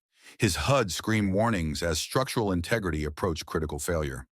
But the Praetor suit wasn't just technology. It was blessed by the Seraphim, enhanced by the Divinity Machine, forged in fires that predated this galaxy. And the man inside it had been fighting impossible battles since before this empire existed. The Slayer reached for the BFG 9000. "No!" Saw's scream cut through the force storm. She'd seen what that weapon did, understood its destructive potential. In an enclosed corridor, it would kill everyone, partisan and Imperial alike. The Slayer knew. He also knew that some things couldn't be stopped, couldn't be reasoned with, couldn't be defeated through conventional means. Vader was one of those things. The BFG was the only weapon in his arsenal that might overcome a Sith Lord's defenses. He primed the weapon, energy built in the chamber, Argent power mixing unstably with this dimension's physics. His HUD showed cascade warnings, containment failure alerts, catastrophic discharge predictions. Vader sensed the buildup, felt the wrongness of that energy through the Force. Whatever that weapon was, it operated on principles outside the galaxy's natural order. Dangerous, potentially lethal even to him. The Dark Lord made a decision. He released the Force Crush and instead pulled, not the Slayer, but the entire section of wall behind him. Tons of durasteel and permacrete tore free and flew toward the Slayer like a massive projectile. The Slayer fired the BFG 9000 through the oncoming debris. The resulting explosion was cataclysmic. Argent energy met physical matter and force-enhanced velocity in a collision that physics couldn't properly describe. The plasma sphere punched through the wall section, consumed it, and continued toward Vader. The Sith Lord's barrier rose, layer upon layer of force protection, drawing on decades of mastery and the dark power of the Sith. It wasn't enough. The BFG's energy breached the outer layers, found Vader's physical form, and detonated. Not with the full lethality it would have shown against a demon, but with enough force to throw the Dark Lord backward through two walls into the adjacent cargo bay. His armor was scorched, his cape destroyed, his respirator sparking. But he lived. Through pain, through willpower, through the dark side's terrible sustaining power, Darth Vader lived. The Doomslayer ejected the BFG 9000's power core. The weapon was spent. Its argent matrix collapsed from dimensional incompatibility. He dropped it and drew his chainsaw. Fuel at 15%, enough for one more kill. He started walking toward the cargo bay, toward the struggling Sith Lord. "Run!" Krindok was pulling at his arm. "He's down! We got the prisoner! We have to go now before reinforcements arrive!" The Slayer shook off the Lasat's grip. He'd fought hell for eons. Learned that wounded demons were still deadly demons. Mercy was how you died. Hesitation was how you failed. You finished the enemy, or the enemy finished you later. But Saw was in his path now, both hands on his chest plate. "Listen to me. I know what you are. I know what you do. But if you go after him now, every Imperial on this planet will converge on this position. My people will die covering your revenge. Is that what you want?" The Slayer stopped. Behind him, 6 remaining partisans held the rescued Twi'lek girl, unconscious but alive. In front of him, Vader was rising despite injuries that should have been fatal, his lightsaber reigniting with fury. The tactical calculus was simple. Pursue Vader and everyone died, or retreat and preserve the mission objective. He'd fought for rage once, fought because destruction was all he knew. But even in hell, There'd been moments where strategy outweighed bloodlust. The Slayer turned away from Vader and toward the escape route. Not retreat, tactical repositioning. The Sith Lord would survive to fight another day. So would he. Smart choice, Saw breathed.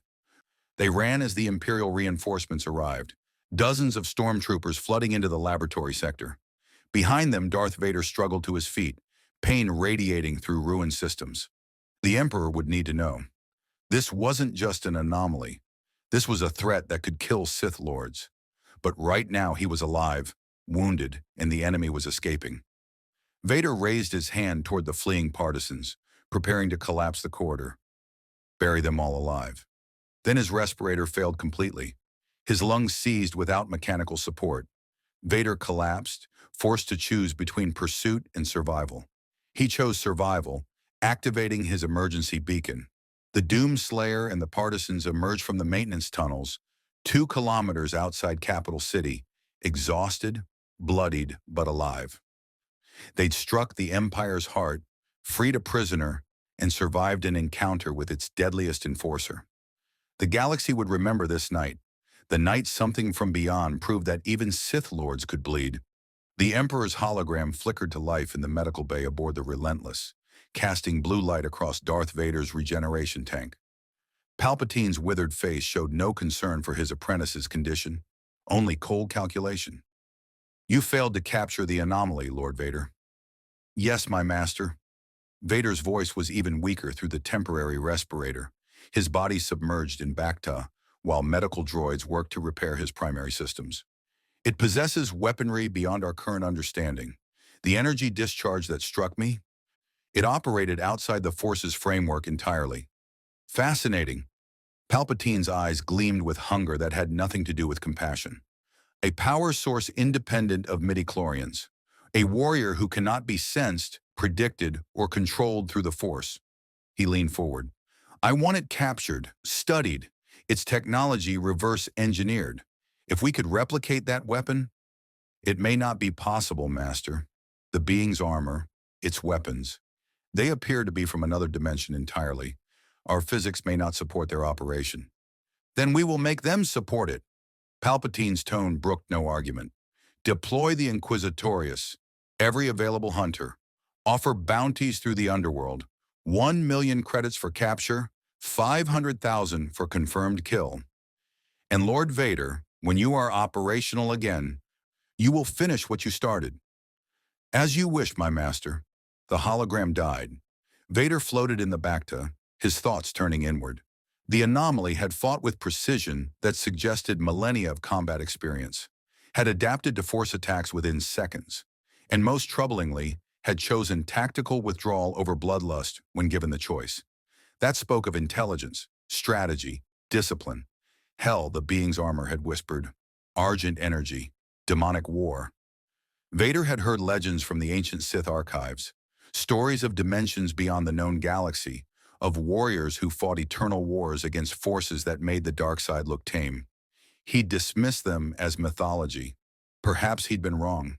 The partisan safe house was underground now, relocated after the complex raid made their previous location compromised.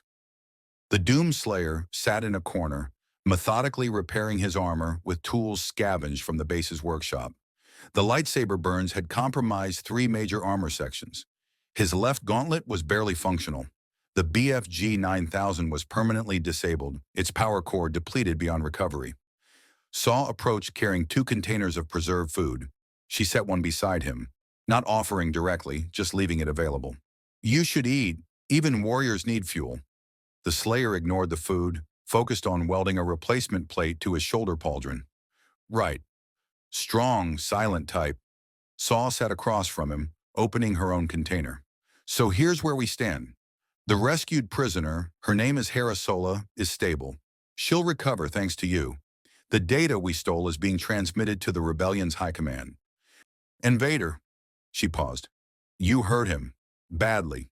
First time anyone's done that and lived to tell about it.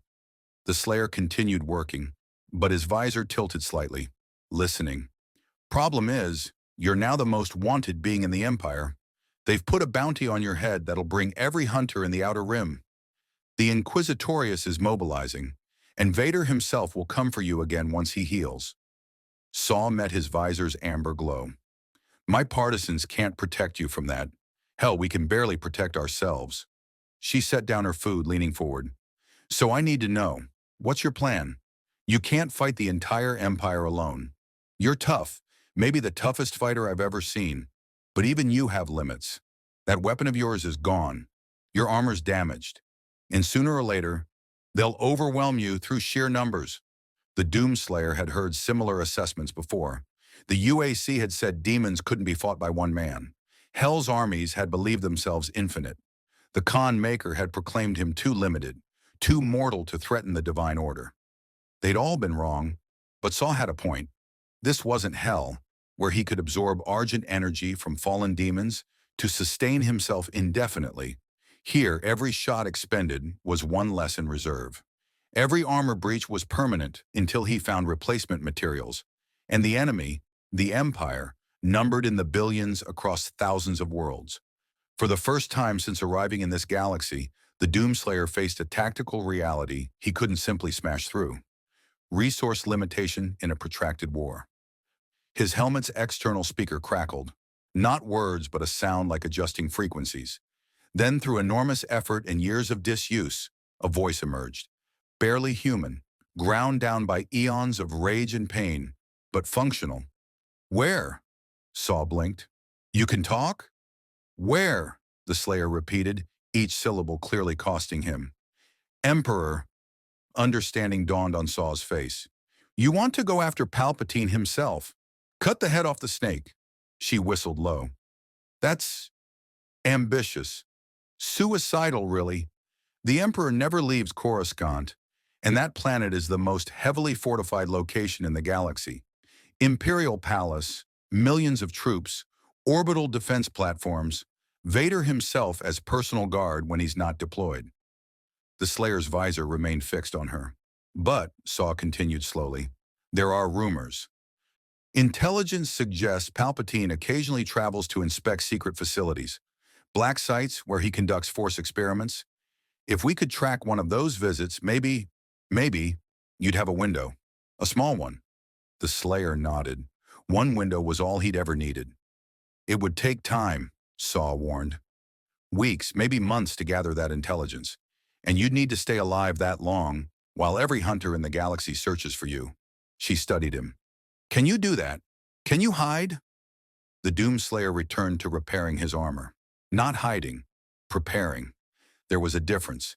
He'd spent ages sealed in a tomb, gathering strength, waiting for the moment to return to war. Patience wasn't foreign to him. It was just another weapon. Krindok entered the chamber, his arm in a medical sling from the complex raid. Saw, we've got a problem. Bounty Hunter Guild just posted the contract. 1 million credits for our friend here. Alive. Half that for dead. Every merc, hunter, and desperate fool in 3 sectors will be gunning for him. Let them come, Saw said. They'll learn what the Empire learned. It's not just hunters. Word on the underground channels says the Inquisitorius is mobilizing. At least 4 Inquisitors en route to Lothal. And there's talk of bringing in something called Purge Troopers, elite anti-force sensitive units. The Slayer's head lifted at that. Anti-force sensitive. Designed to fight beings with supernatural powers? Interesting. If they were designed to counter force users, their tactics might prove instructive. He could learn from fighting them, understand better how this galaxy's warriors approach superhuman threats. Mira appeared in the doorway, breathing hard. We've got incoming. Sensors picked up 3 ships landing 5 kilometers from our position. Configuration matches Inquisitor transports. Saw stood, her hand going to her blaster. How long until they find us? 2 hours if they're searching blind, less if they have intelligence on our location. Evacuate the base, scatter protocol, rendezvous point Gamma in 72 hours. Saw turned to the Slayer. You need to disappear. Get off Lothal if possible. We can't fight 4 Inquisitors and survive. The Doomslayer stood, testing his repaired armor. Functionality at 70%. Ammunition critically low. Super shotgun with 8 shells. Imperial blaster with 1 power cell. chainsaw fuel at 10%, thermal detonators depleted. His rocket launcher was empty. The BFG was scrap. By any standard assessment, he was under-equipped and outnumbered. Perfect conditions for what he did best. He walked toward the armory, ignoring Saw's protests. Inside, he selected every weapon that looked viable. 3 blaster rifles, 2 heavy pistols, a thermal imploder, and something labeled Class A thermal detonator, restricted. He also grabbed a vibro blade, crude compared to his crucible blade left behind in hell, but sufficient for close work. "You're not actually planning to fight them," Saw said, disbelief in her voice. 4 Inquisitors, not just one weak fifth brother, but trained Sith assassins who've hunted Jedi for years. The Slayer checked the Class A detonator's yield, equivalent to a small tactical nuke, insufficient for Titans, but it would work against biological targets in enclosed spaces. He looked at Saw and spoke again, the words like grinding stone. "Distraction." Understanding flickered across her face. "You're going to draw them away from us. Give the partisans time to evacuate." She grabbed his arm. "That's a suicide mission, even for you." The Slayer had run suicide missions for 10,000 years. They stopped being suicide when you refused to die. He pulled free of her grip and walked toward the exit. Behind him, Krindok spoke quietly. "He's not running. He's hunting." "Hunting what?" Mira asked. "Everything." The Inquisitors landed in a triangular formation, tactical precision that spoke of years hunting Jedi survivors across the galaxy. They emerged from their ships, the Second Sister, mask hiding whatever humanity remained, the Ninth Sister, massive and brutal, the Sixth Brother, calculated and cold, and the Eighth Brother, young but deadly. Second Sister activated her comm. "Spread out. Standard search pattern. The anomaly cannot sense the Force, but we can sense each other. Maintain contact every 15 minutes. If you encounter the target, signal immediately. Do not engage alone." They separated, moving into Lothal's wilderness with practiced ease. Each Inquisitor was a former Jedi, broken and reforged by the dark side. Each had killed dozens of their former comrades. Each believed themselves the apex predator of this hunt. The Ninth Sister, largest and most confident, moved through a canyon system 3 kilometers from the partisan base. Her Force senses detected life, small creatures, nothing threatening. She was about to report clear when her instincts screamed danger. She ignited her lightsaber and spun, blade coming up to defend. The Doomslayer dropped from the canyon wall above, 20 meters of free fall ending with his boots on her shoulders. The impact drove her to her knees. Before she could throw him off with the Force, his vibroblade punched through the back of her neck, severing her spine. The Ninth Sister collapsed, dead before her body hit the ground. The Slayer took her lightsaber, not for use but for study. The weapon's design was elegant. Kyber crystal powering plasma blade, elegant and deadly. He attached it to his armor and continued moving. 1 down, 3 to go. The Second Sister felt the Ninth Sister's death through the Force. A sudden absence where presence had been. "All units, converge on Sector 7.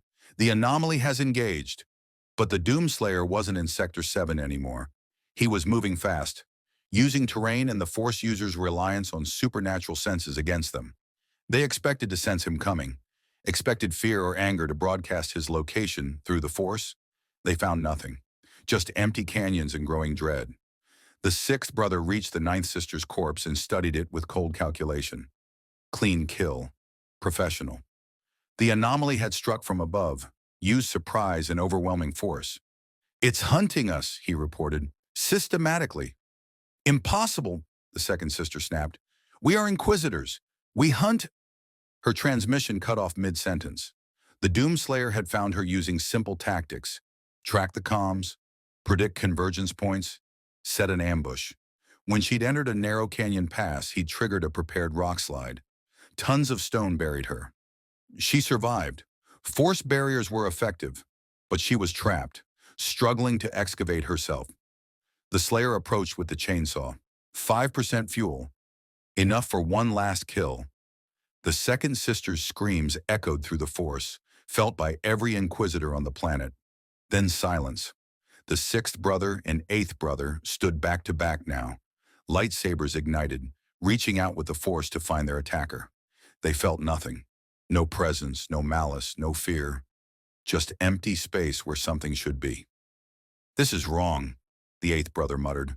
"We should retreat, regroup with—" The Class A thermal detonator landed between them, armed and counting down from 3 seconds. Both Inquisitors saw it. Both reached out with the Force to deflect it away. The device's shielding resisted their telekinesis just long enough. 2 seconds. 1 second. Detonation. The explosion vaporized a 50-meter radius, the thermal blast wave turning stone to glass. When it cleared, nothing remained of the sixth and eighth brothers except scorched armor fragments and the smell of ozone. 4 Inquisitors, dead in under 2 hours. The Doomslayer stood on a ridge overlooking the kill zone, his armor scorched from proximity to the blast, but intact. His ammunition was fully depleted now. Chainsaw empty. Thermal detonator expended. He had only the scavenged blasters and the vibroblade, but the partisans had their distraction, had time to evacuate. The mission objective was achieved. More importantly, he'd learned something. Inquisitors died like everything else. The Force granted power, but power wasn't invincibility. Enough kinetic force applied to the right location still killed. This galaxy's supernatural warriors were mortal. That meant the Emperor was mortal too. The Slayer turned away from the destruction and began walking east, away from the partisan bases, away from Capital City. He needed to disappear for a time, needed to find resources, repair his armor properly, and gather intelligence about the Emperor's movements. Most importantly, he needed to understand this Force better. If he was going to kill a Sith Lord permanently, he needed to know their weaknesses. The fifth brother had been weak. Vader had been strong.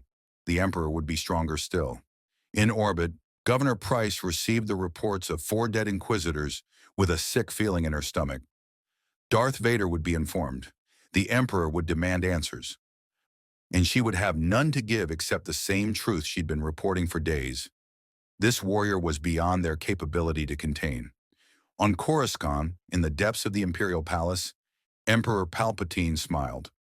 Good. The anomaly was eliminating assets, proving its lethality. That made it more valuable. When it was finally captured, and it would be captured, the secrets it carried would be worth every Inquisitor lost. He activated a holocom. Assemble the Nogri Death Commandos. Prepare Grand Admiral Thrawn's fleet for deployment, and activate Project Harvester. His smile widened. If this warrior wants war, we shall give it war on a scale even hell never imagined. The Doomslayer, walking through Lothal's wilderness under alien stars, felt the galaxy shifting around him. Forces mobilizing, empires preparing, and somewhere, a Sith Lord healing, planning revenge. Good. He'd been fighting one war for eternity. What was one more galaxy to conquer? He'd torn through hell. He'd killed gods. An empire would fall the same way everything else fell, one enemy at a time until none remained. 3 months passed. The galaxy learned to fear a name whispered in cantinas and repeated in Imperial briefings: the ghost of Lothal, the Silent Reaper, the Armored Demon. Every sector had its own legend, but the core truth remained constant. Somewhere in the Outer Rim, a lone warrior was systematically dismantling Imperial operations with surgical precision and overwhelming violence. A supply depot on Gorse, destroyed, 40 troopers dead. An Inquisitor training facility on Stygian Prime, burned to the ground, 3 more Inquisitors eliminated. A black site research station experimenting with Force-enhanced torture, reduced to rubble, all prisoners freed, Imperial personnel executed to the last man. The Doomslayer had gone from anomaly to insurgent legend. But legends didn't pay for ammunition, didn't repair damaged armor or replace depleted systems. For 3 months, the Slayer had operated on scavenged equipment, stolen Imperial supplies, and brutal efficiency. His Praetor suit was a patchwork now, Mandalorian Beskar plating welded over lightsaber burns, Clone Wars-era armor segments replacing damaged pauldrons, a custom-fabricated respirator filter taken from a captured AT-AT pilot's life support. He'd learned to survive in this galaxy, learned which cantina owners asked no questions, which smugglers would transport dangerous cargo for the right price, which rebel cells could be trusted and which were too compromised to approach. And most importantly, he'd learned about the Emperor. The intelligence had taken weeks to compile. Surveillance of Imperial courier ships, intercepted transmissions, interrogation of captured officers. But eventually a pattern emerged. Emperor Palpatine maintained 6 secret facilities across the galaxy. Black sites where he conducted Force experiments too dark even for the official Empire. Every 3 months, he personally visited one for inspection. The next scheduled visit was in 5 days. Location: Scarif, the fortress world guarding the Empire's most classified research. The same planet housing the Death Star Project archives. It was the hardest target imaginable. Orbital shield gate. Planetary garrison of 50,000 troops. Admiral Tarkin's personal oversight, and the Emperor himself protected by the Royal Guard. Warriors trained to fight Jedi. The Doomslayer had fought harder battles. Saw Gerrera's partisans had scattered after Lothal, operating independently to avoid Imperial retaliation. But the Slayer had maintained contact through encrypted dead drops, a system primitive by his standards, but effective in a galaxy monitored by Imperial intelligence. The message he left at the predetermined location on Jeddah was simple. Scarif, 5 days. Emperor. Saw's response came within hours. You're insane. I'm in. They met in an abandoned mining facility on Jeddah's surface, surrounded by Saw's remaining fighters, now numbering only 15 after 3 months of brutal combat. Saw herself looked older, worn down by constant warfare. But her eyes still burned with that revolutionary fire. You want to assault Scarif, she said without preamble, the most heavily defended planet in the Empire, to kill the Emperor, with 15 partisans and 1 warrior who doesn't even have proper ammunition anymore. The Doomslayer stood in the center of the circle, his patchwork armor a testament to 3 months of endless fighting. He'd requested this meeting not because he needed their help to succeed, but because his plan required a distraction. The partisans were good at distraction. He activated a holographic projector, stolen Imperial technology, showing Scarif's layout. His armored finger pointed to the shield gate. Distract, he said, the words still grinding and painful after months of disuse. Saw studied the display. You want us to assault the shield gate? Draw every Imperial asset to orbital defense. She looked up at him. While you do what exactly? Sneak onto the planet alone and somehow reach the Emperor through 50,000 troops? The Slayer nodded. And when you reach him, the most powerful Force user alive, protected by guards specifically trained to kill beings like you? Saw leaned forward. What makes you think you can succeed where entire Jedi strike teams failed? The Slayer didn't answer with words. Instead, he pulled out 4 objects and set them on the holotable. A 5th brother's broken lightsaber, a 2nd sister's helmet, a 6th brother's identification badge, and a piece of Beskar armor bearing Vader's personal seal, taken from the Relentless during a raid 2 weeks prior. Trophies, proof of what he'd killed and survived. Krindok whistled low. You've been busy. The question isn't whether he can kill the Emperor, Saw said slowly. The question is whether we're willing to die giving him the chance. She looked around at her fighters. This is it. The mission that ends either the Empire or us. Probably both. Anyone want to walk away? Do it now. No judgment. No one moved. Right. Saw's smile was grim. Then let's kill a Emperor. The approach to Scarif was suicide by any rational standard. Saw's commandeered cargo freighter, a decrepit vessel barely holding atmosphere, carried all 15 partisans plus the Doomslayer. They'd painted it to match Imperial supply ship markings, forged authorization codes, and were gambling everything on bureaucratic laziness. Cargo freighter Harbinger, transmit your clearance codes, the shield gate demanded. Saw transmitted the stolen codes. There was a pause. Too long, sensors probably flagging inconsistencies. Harbinger, you are not on the scheduled supply roster. Explain.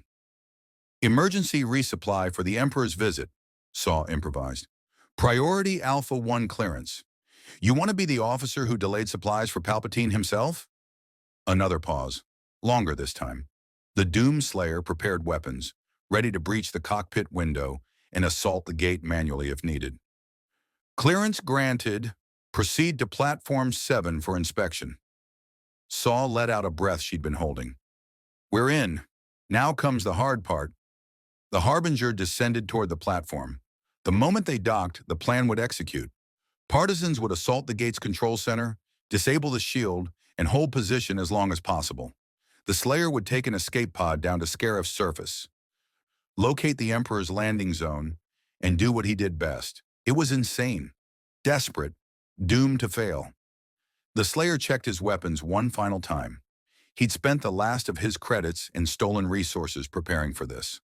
A heavily modified Z6 rotary blaster cannon, 4 thermal imploders, a vibro sword forged from Beskar, and his last functioning weapon from home, the super shotgun, now loaded with custom rounds that combine slug projectiles with ion discharge. 8 shots against an Emperor and his guards. Docking in 30 seconds, Saw announced. She turned to look at the Slayer. If we don't make it, I want you to know. Working with you has been an honor. You fight like the galaxy needs, no compromise, no mercy for evil, just pure, perfect rage. The Slayer gave her a nod. Not friendship. He'd learned long ago that attachment led to loss. But respect. These fighters knew they were going to die and did it anyway. That was courage hell itself would respect. The docking clamps engaged. Saw triggered the assault. Now! The partisans burst from the cargo bay, weapons blazing. Imperial officers on the platform died in the initial volley. Alarms shrieked. Stormtroopers rushed to respond. And in the chaos, the Doomslayer sprinted to the emergency escape pod bay, sealed himself inside a pod, and launched towards Scarif's tropical surface. The pod's descent was violent. Atmospheric entry heating the hull to dangerous temperatures. Imperial sensors detected the unauthorized launch immediately. TIE fighters scrambled to intercept. But the Slayer had counted on that. He'd programmed the pod to execute random evasive maneuvers, making targeting nearly impossible. 2 TIEs exploded trying to lead his trajectory. A third managed a direct hit, but the pod's shields, stolen Imperial technology integrated into its systems, absorbed the blast. Then he was through the cloud layer, dropping toward the coordinates his intelligence indicated, the Imperial research facility where Palpatine was currently touring. The pod impacted in a jungle 3 kilometers from the facility. The Slayer emerged into humid air that smelled of vegetation and ocean salt. His motion tracker painted the facility's location. Between him and the target, dense jungle, automated defense turrets, patrol routes, and an estimated 500 troops. He began walking, not running, not rushing, just the steady, inevitable advance of someone who'd crossed entire dimensions to reach this moment. The first patrol encountered him 7 minutes later, 6 stormtroopers on speeder bikes investigating the pod crash. They saw the armored figure emerge from the jungle and opened fire immediately. The Slayer's rotary cannon answered. 600 rounds per minute of sustained blaster fire that turned the speeder bikes into scrap and their riders into casualties. He didn't slow down. The facility's outer perimeter was a durasteel wall 3 meters high, topped with automated turrets. Standard doctrine would be to find an entrance, infiltrate quietly. The Slayer placed a thermal imploder at the wall's base and kept walking. The explosion behind him vaporized a 10-meter section. Alarms wailed. The garrison mobilized. ATSTs deployed from vehicle bays.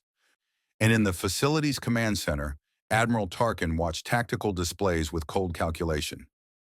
"So the anomaly has come to us," he said, adjusting his uniform. "Excellent. Alert the Emperor's Guard. Prepare the orbital bombardment coordinates.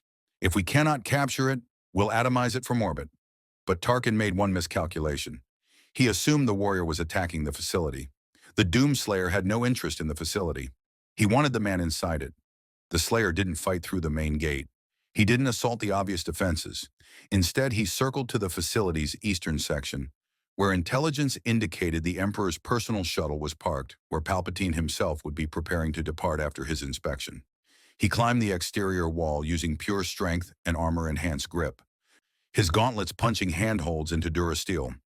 At the top, he neutralized 2 guard towers with precision fire from his super shotgun. Then he was inside the secure perimeter, moving through manicured grounds toward the landing platform. The royal guards detected him first. 8 warriors in crimson armor, wielding force pikes that hummed with energy. They formed a defensive line between the Slayer and the shuttle where Emperor Palpatine stood, watching the approaching warrior with interest rather than fear. "How fascinating," Palpatine said, his voice carrying despite the distance. "The anomaly delivers itself to me. I should thank you, warrior. You've eliminated so many inefficient assets, revealed so many weaknesses in my empire." The Doomslayer raised his rotary cannon and fired. The royal guards moved as one, their force pikes deflecting the blaster bolts with practiced precision. These weren't stormtroopers. They were elite fighters who'd trained for decades to protect the Emperor from Force users and conventional threats alike. They advanced in formation, pikes sparking with energy, designed to punch through armor. The Slayer dropped the rotary cannon, ammunition depleted, and drew his Beskar Vibra-sword. The first guard thrust with his pike. The Slayer parried, his blade screeching against the pike's energy field, then stepped inside the guard's reach and drove his fist through the crimson helmet. The guard dropped, 7 left. They came at him together, coordinated strikes from multiple angles. The Slayer fought with brutal efficiency, blocking, parrying, countering with strikes powerful enough to dent the guard's armor. But they were skilled, protected by the best equipment the Empire could produce. For everyone he killed, another wounded him. Lightsaber burns from the 5th brother had weakened his left arm. Now a force pike scorched across his chest, breaching armor and searing flesh. Pain registered. He ignored it. Pain was just information. 4 guards remained when the Slayer pulled his last thermal imploder and triggered it at point-blank range. The explosion consumed 2 guards completely and wounded the others. The Slayer finished them with the Vibro sword, each kill mechanical and efficient. Then he stood alone before Emperor Palpatine, breathing hard, armor smoking, bleeding from a dozen wounds. Behind him, Imperial forces were converging. He had perhaps 2 minutes before overwhelming numbers arrived. Palpatine smiled, genuine delight on his ancient face. "Magnificent! You've killed 8 royal guards without force sensitivity, without supernatural power, just rage and will." He raised his hands, lightning crackling between his fingers. But rage alone cannot defeat a Sith Lord. Vader learned that lesson. Now you will learn it too. Force lightning erupted from Palpatine's hands, not the restrained bolts Vader used, but the full fury of a dark side master who'd studied the Force for decades. The electricity slammed into the Slayer, bypassing his armor's physical defenses to attack his nervous system directly. It felt like being burned alive from the inside, like every nerve screaming simultaneously. The Praetor suit's systems failed one by one. HUD went dark, shields collapsed, servo motors locked up. The Slayer collapsed to one knee, his body seizing. "Yes," Palpatine hissed, increasing the intensity. "Feel the power of the dark side. Feel your flesh burn, your will break, your—" The Doomslayer rose to his feet. It shouldn't have been possible. The lightning should have paralyzed him, should have destroyed any biological system. But the Slayer had been enhanced beyond mortality, blessed by forces that predated this galaxy, forged in fires that made Palpatine's lightning look like static electricity. He'd endured hell's energy storms, fought while burning, survived when death should have been certain. He took one step forward, then another. Palpatine's smile vanished. He poured more power into the lightning, enough to level buildings, to kill Jedi Masters, to reduce normal beings to ash. "Impossible! No one survives!" The Doomslayer reached the Emperor, caught him by the throat with one smoking gauntlet, and lifted him off the ground. For the first time in decades, Emperor Palpatine felt fear. The Slayer's super shotgun pressed against Palpatine's head. 8 custom rounds. This close, even a Sith Lord couldn't deflect. "Wait," Palpatine choked out. "I can give you power. Return you to your dimension. Give you armies to command, worlds to conquer. Whatever you want, The Doomslayer had heard similar offers from Hell's Lords, from demons who'd promised him everything if he'd just stopped killing them. He'd given them the same answer he gave the Emperor now. He pulled the trigger. The blast vaporized Palpatine's head and upper torso. What remained of the Emperor's body dropped to the landing pad, robes smoking, the most powerful being in the galaxy reduced to a corpse in under a second. The Doomslayer stood over the body, super shotgun still smoking. Around him, Imperial forces were arriving, hundreds of stormtroopers, ATSTs, TIE fighters screaming overhead. In orbit, Tarkin was probably preparing the orbital strike he'd threatened. But it didn't matter. The mission was complete.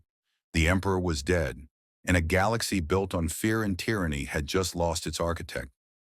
The Slayer turned toward the approaching Imperial forces. No ammunition left, armor failing, body wounded beyond what most beings could endure. But he'd fought impossible battles before. Fought when winning meant just surviving another minute, another second, another. A ship descended from the chaos above. Not Imperial, but familiar. The Harbinger, somehow still functioning despite the battle at the shield gate. Saw's voice crackled over emergency frequencies. "Get on the ship! You beautiful monster!" The Slayer ran, not retreat, but tactical withdrawal, as blaster fire chased him. The Harbinger's loading ramp was already open. He dove through just as Saw gunned the engines, rocketing away from Scarif as orbital bombardment turned the facility into molten glass. Inside the cargo bay, the surviving partisans, only 7 remained, stared at him with something between awe and terror. The Slayer collapsed against a bulkhead, his armor finally giving out, systems completely failed. But through the cargo bay window, he could see Scarif shrinking behind them, could see Star Destroyers in confused disarray, their command structure suddenly headless, could see the first sparks of what would become galactic chaos as news spread. The Emperor was dead. Saw knelt beside him, her face bloodied but grinning. "You actually did it. You killed him. The entire galaxy is going to..." Her words faded as the Slayer's consciousness finally surrendered to accumulated damage. But even unconscious, even broken and burned, a small part of him recognized the truth. He'd completed another impossible mission. Hell had fallen. The UAC had burned. And now an empire had lost its head. When he woke, there would be more battles. Vader would seek revenge. The Empire's remnants would fight for control. And somewhere in this vast galaxy, other threats would emerge. But for now, for this moment, the Doomslayer had done what he always did. He'd torn through an impossible enemy and survived to kill again. The galaxy burned in the aftermath. Emperor Palpatine's death triggered a power vacuum that fractured the Empire into warring factions overnight. Grand Moff seized control of sectors. Admirals declared themselves warlords, and the Rebel Alliance, unprepared for such sudden opportunity, scrambled to capitalize on the chaos. Darth Vader, upon learning of his master's assassination, retreated to the Imperial fortress on Mustafar, his intentions unknown, but his fury radiating through the Force like a dark star. The Doomslayer never witnessed the galactic transformation he'd catalyzed. 3 days after Scarif, while recovering in a hidden Rebel medical facility on Yavin 4, the dimensional rift that had brought him to this galaxy reopened. Not through technology or force manipulation, but through the same cosmic accident that had deposited him here. Universes realigning, tears in reality briefly unsealing. Saw Gerrera found him standing before the swirling vortex in the jungle, his repaired armor gleaming under alien stars. She didn't ask if he was leaving.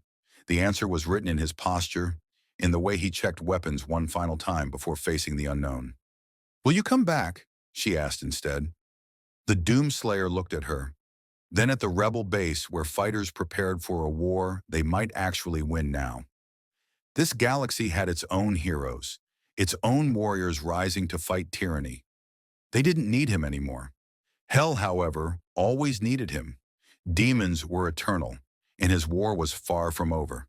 He gave Saw one final nod, not goodbye but acknowledgement, and stepped through the rift. The vortex collapsed behind him, sealing as abruptly as it had opened. Saw stood alone in the clearing, staring at empty space where a legend had vanished. Behind her, Rebel pilots were already painting a new symbol on their fighters, a green helmet with burning amber eyes, reminder that even the Empire's worst could be destroyed by one warrior's terrible will. In the years that followed, the galaxy would debate whether the Silent Reaper had been real or myth, whether one being could truly have killed an emperor and 4 inquisitors, whether the recordings and testimonies were propaganda or truth. But those who'd fought beside him knew. Saw Gerrera knew. And on distant Mustafar, Darth Vader knew as he stared into volcanic fires, one hand unconsciously touching the scorched section of armor, where a weapon from beyond reality had nearly ended him. The Doomslayer had entered their galaxy by accident, fought not for glory or politics, but because tyranny and suffering demanded response. He'd asked nothing, expected nothing, and left behind only corpses and questions. And in hell, in that eternal dimension of torment and rage, demons felt the return of their ancient enemy, felt reality tear open as something furious and unstoppable came home. The brief respite of his absence evaporated. The eternal war resumed. For the Doomslayer, the Empire had been just another obstacle, another force that believed itself invincible until proven otherwise. He'd torn through Palpatine's regime as he'd torn through everything else, with overwhelming violence, tactical precision, and the absolute certainty that evil, no matter how powerful, could be stopped by those willing to pay any price. The Star Wars galaxy would rebuild, would fight new wars, face new threats, forge new legends.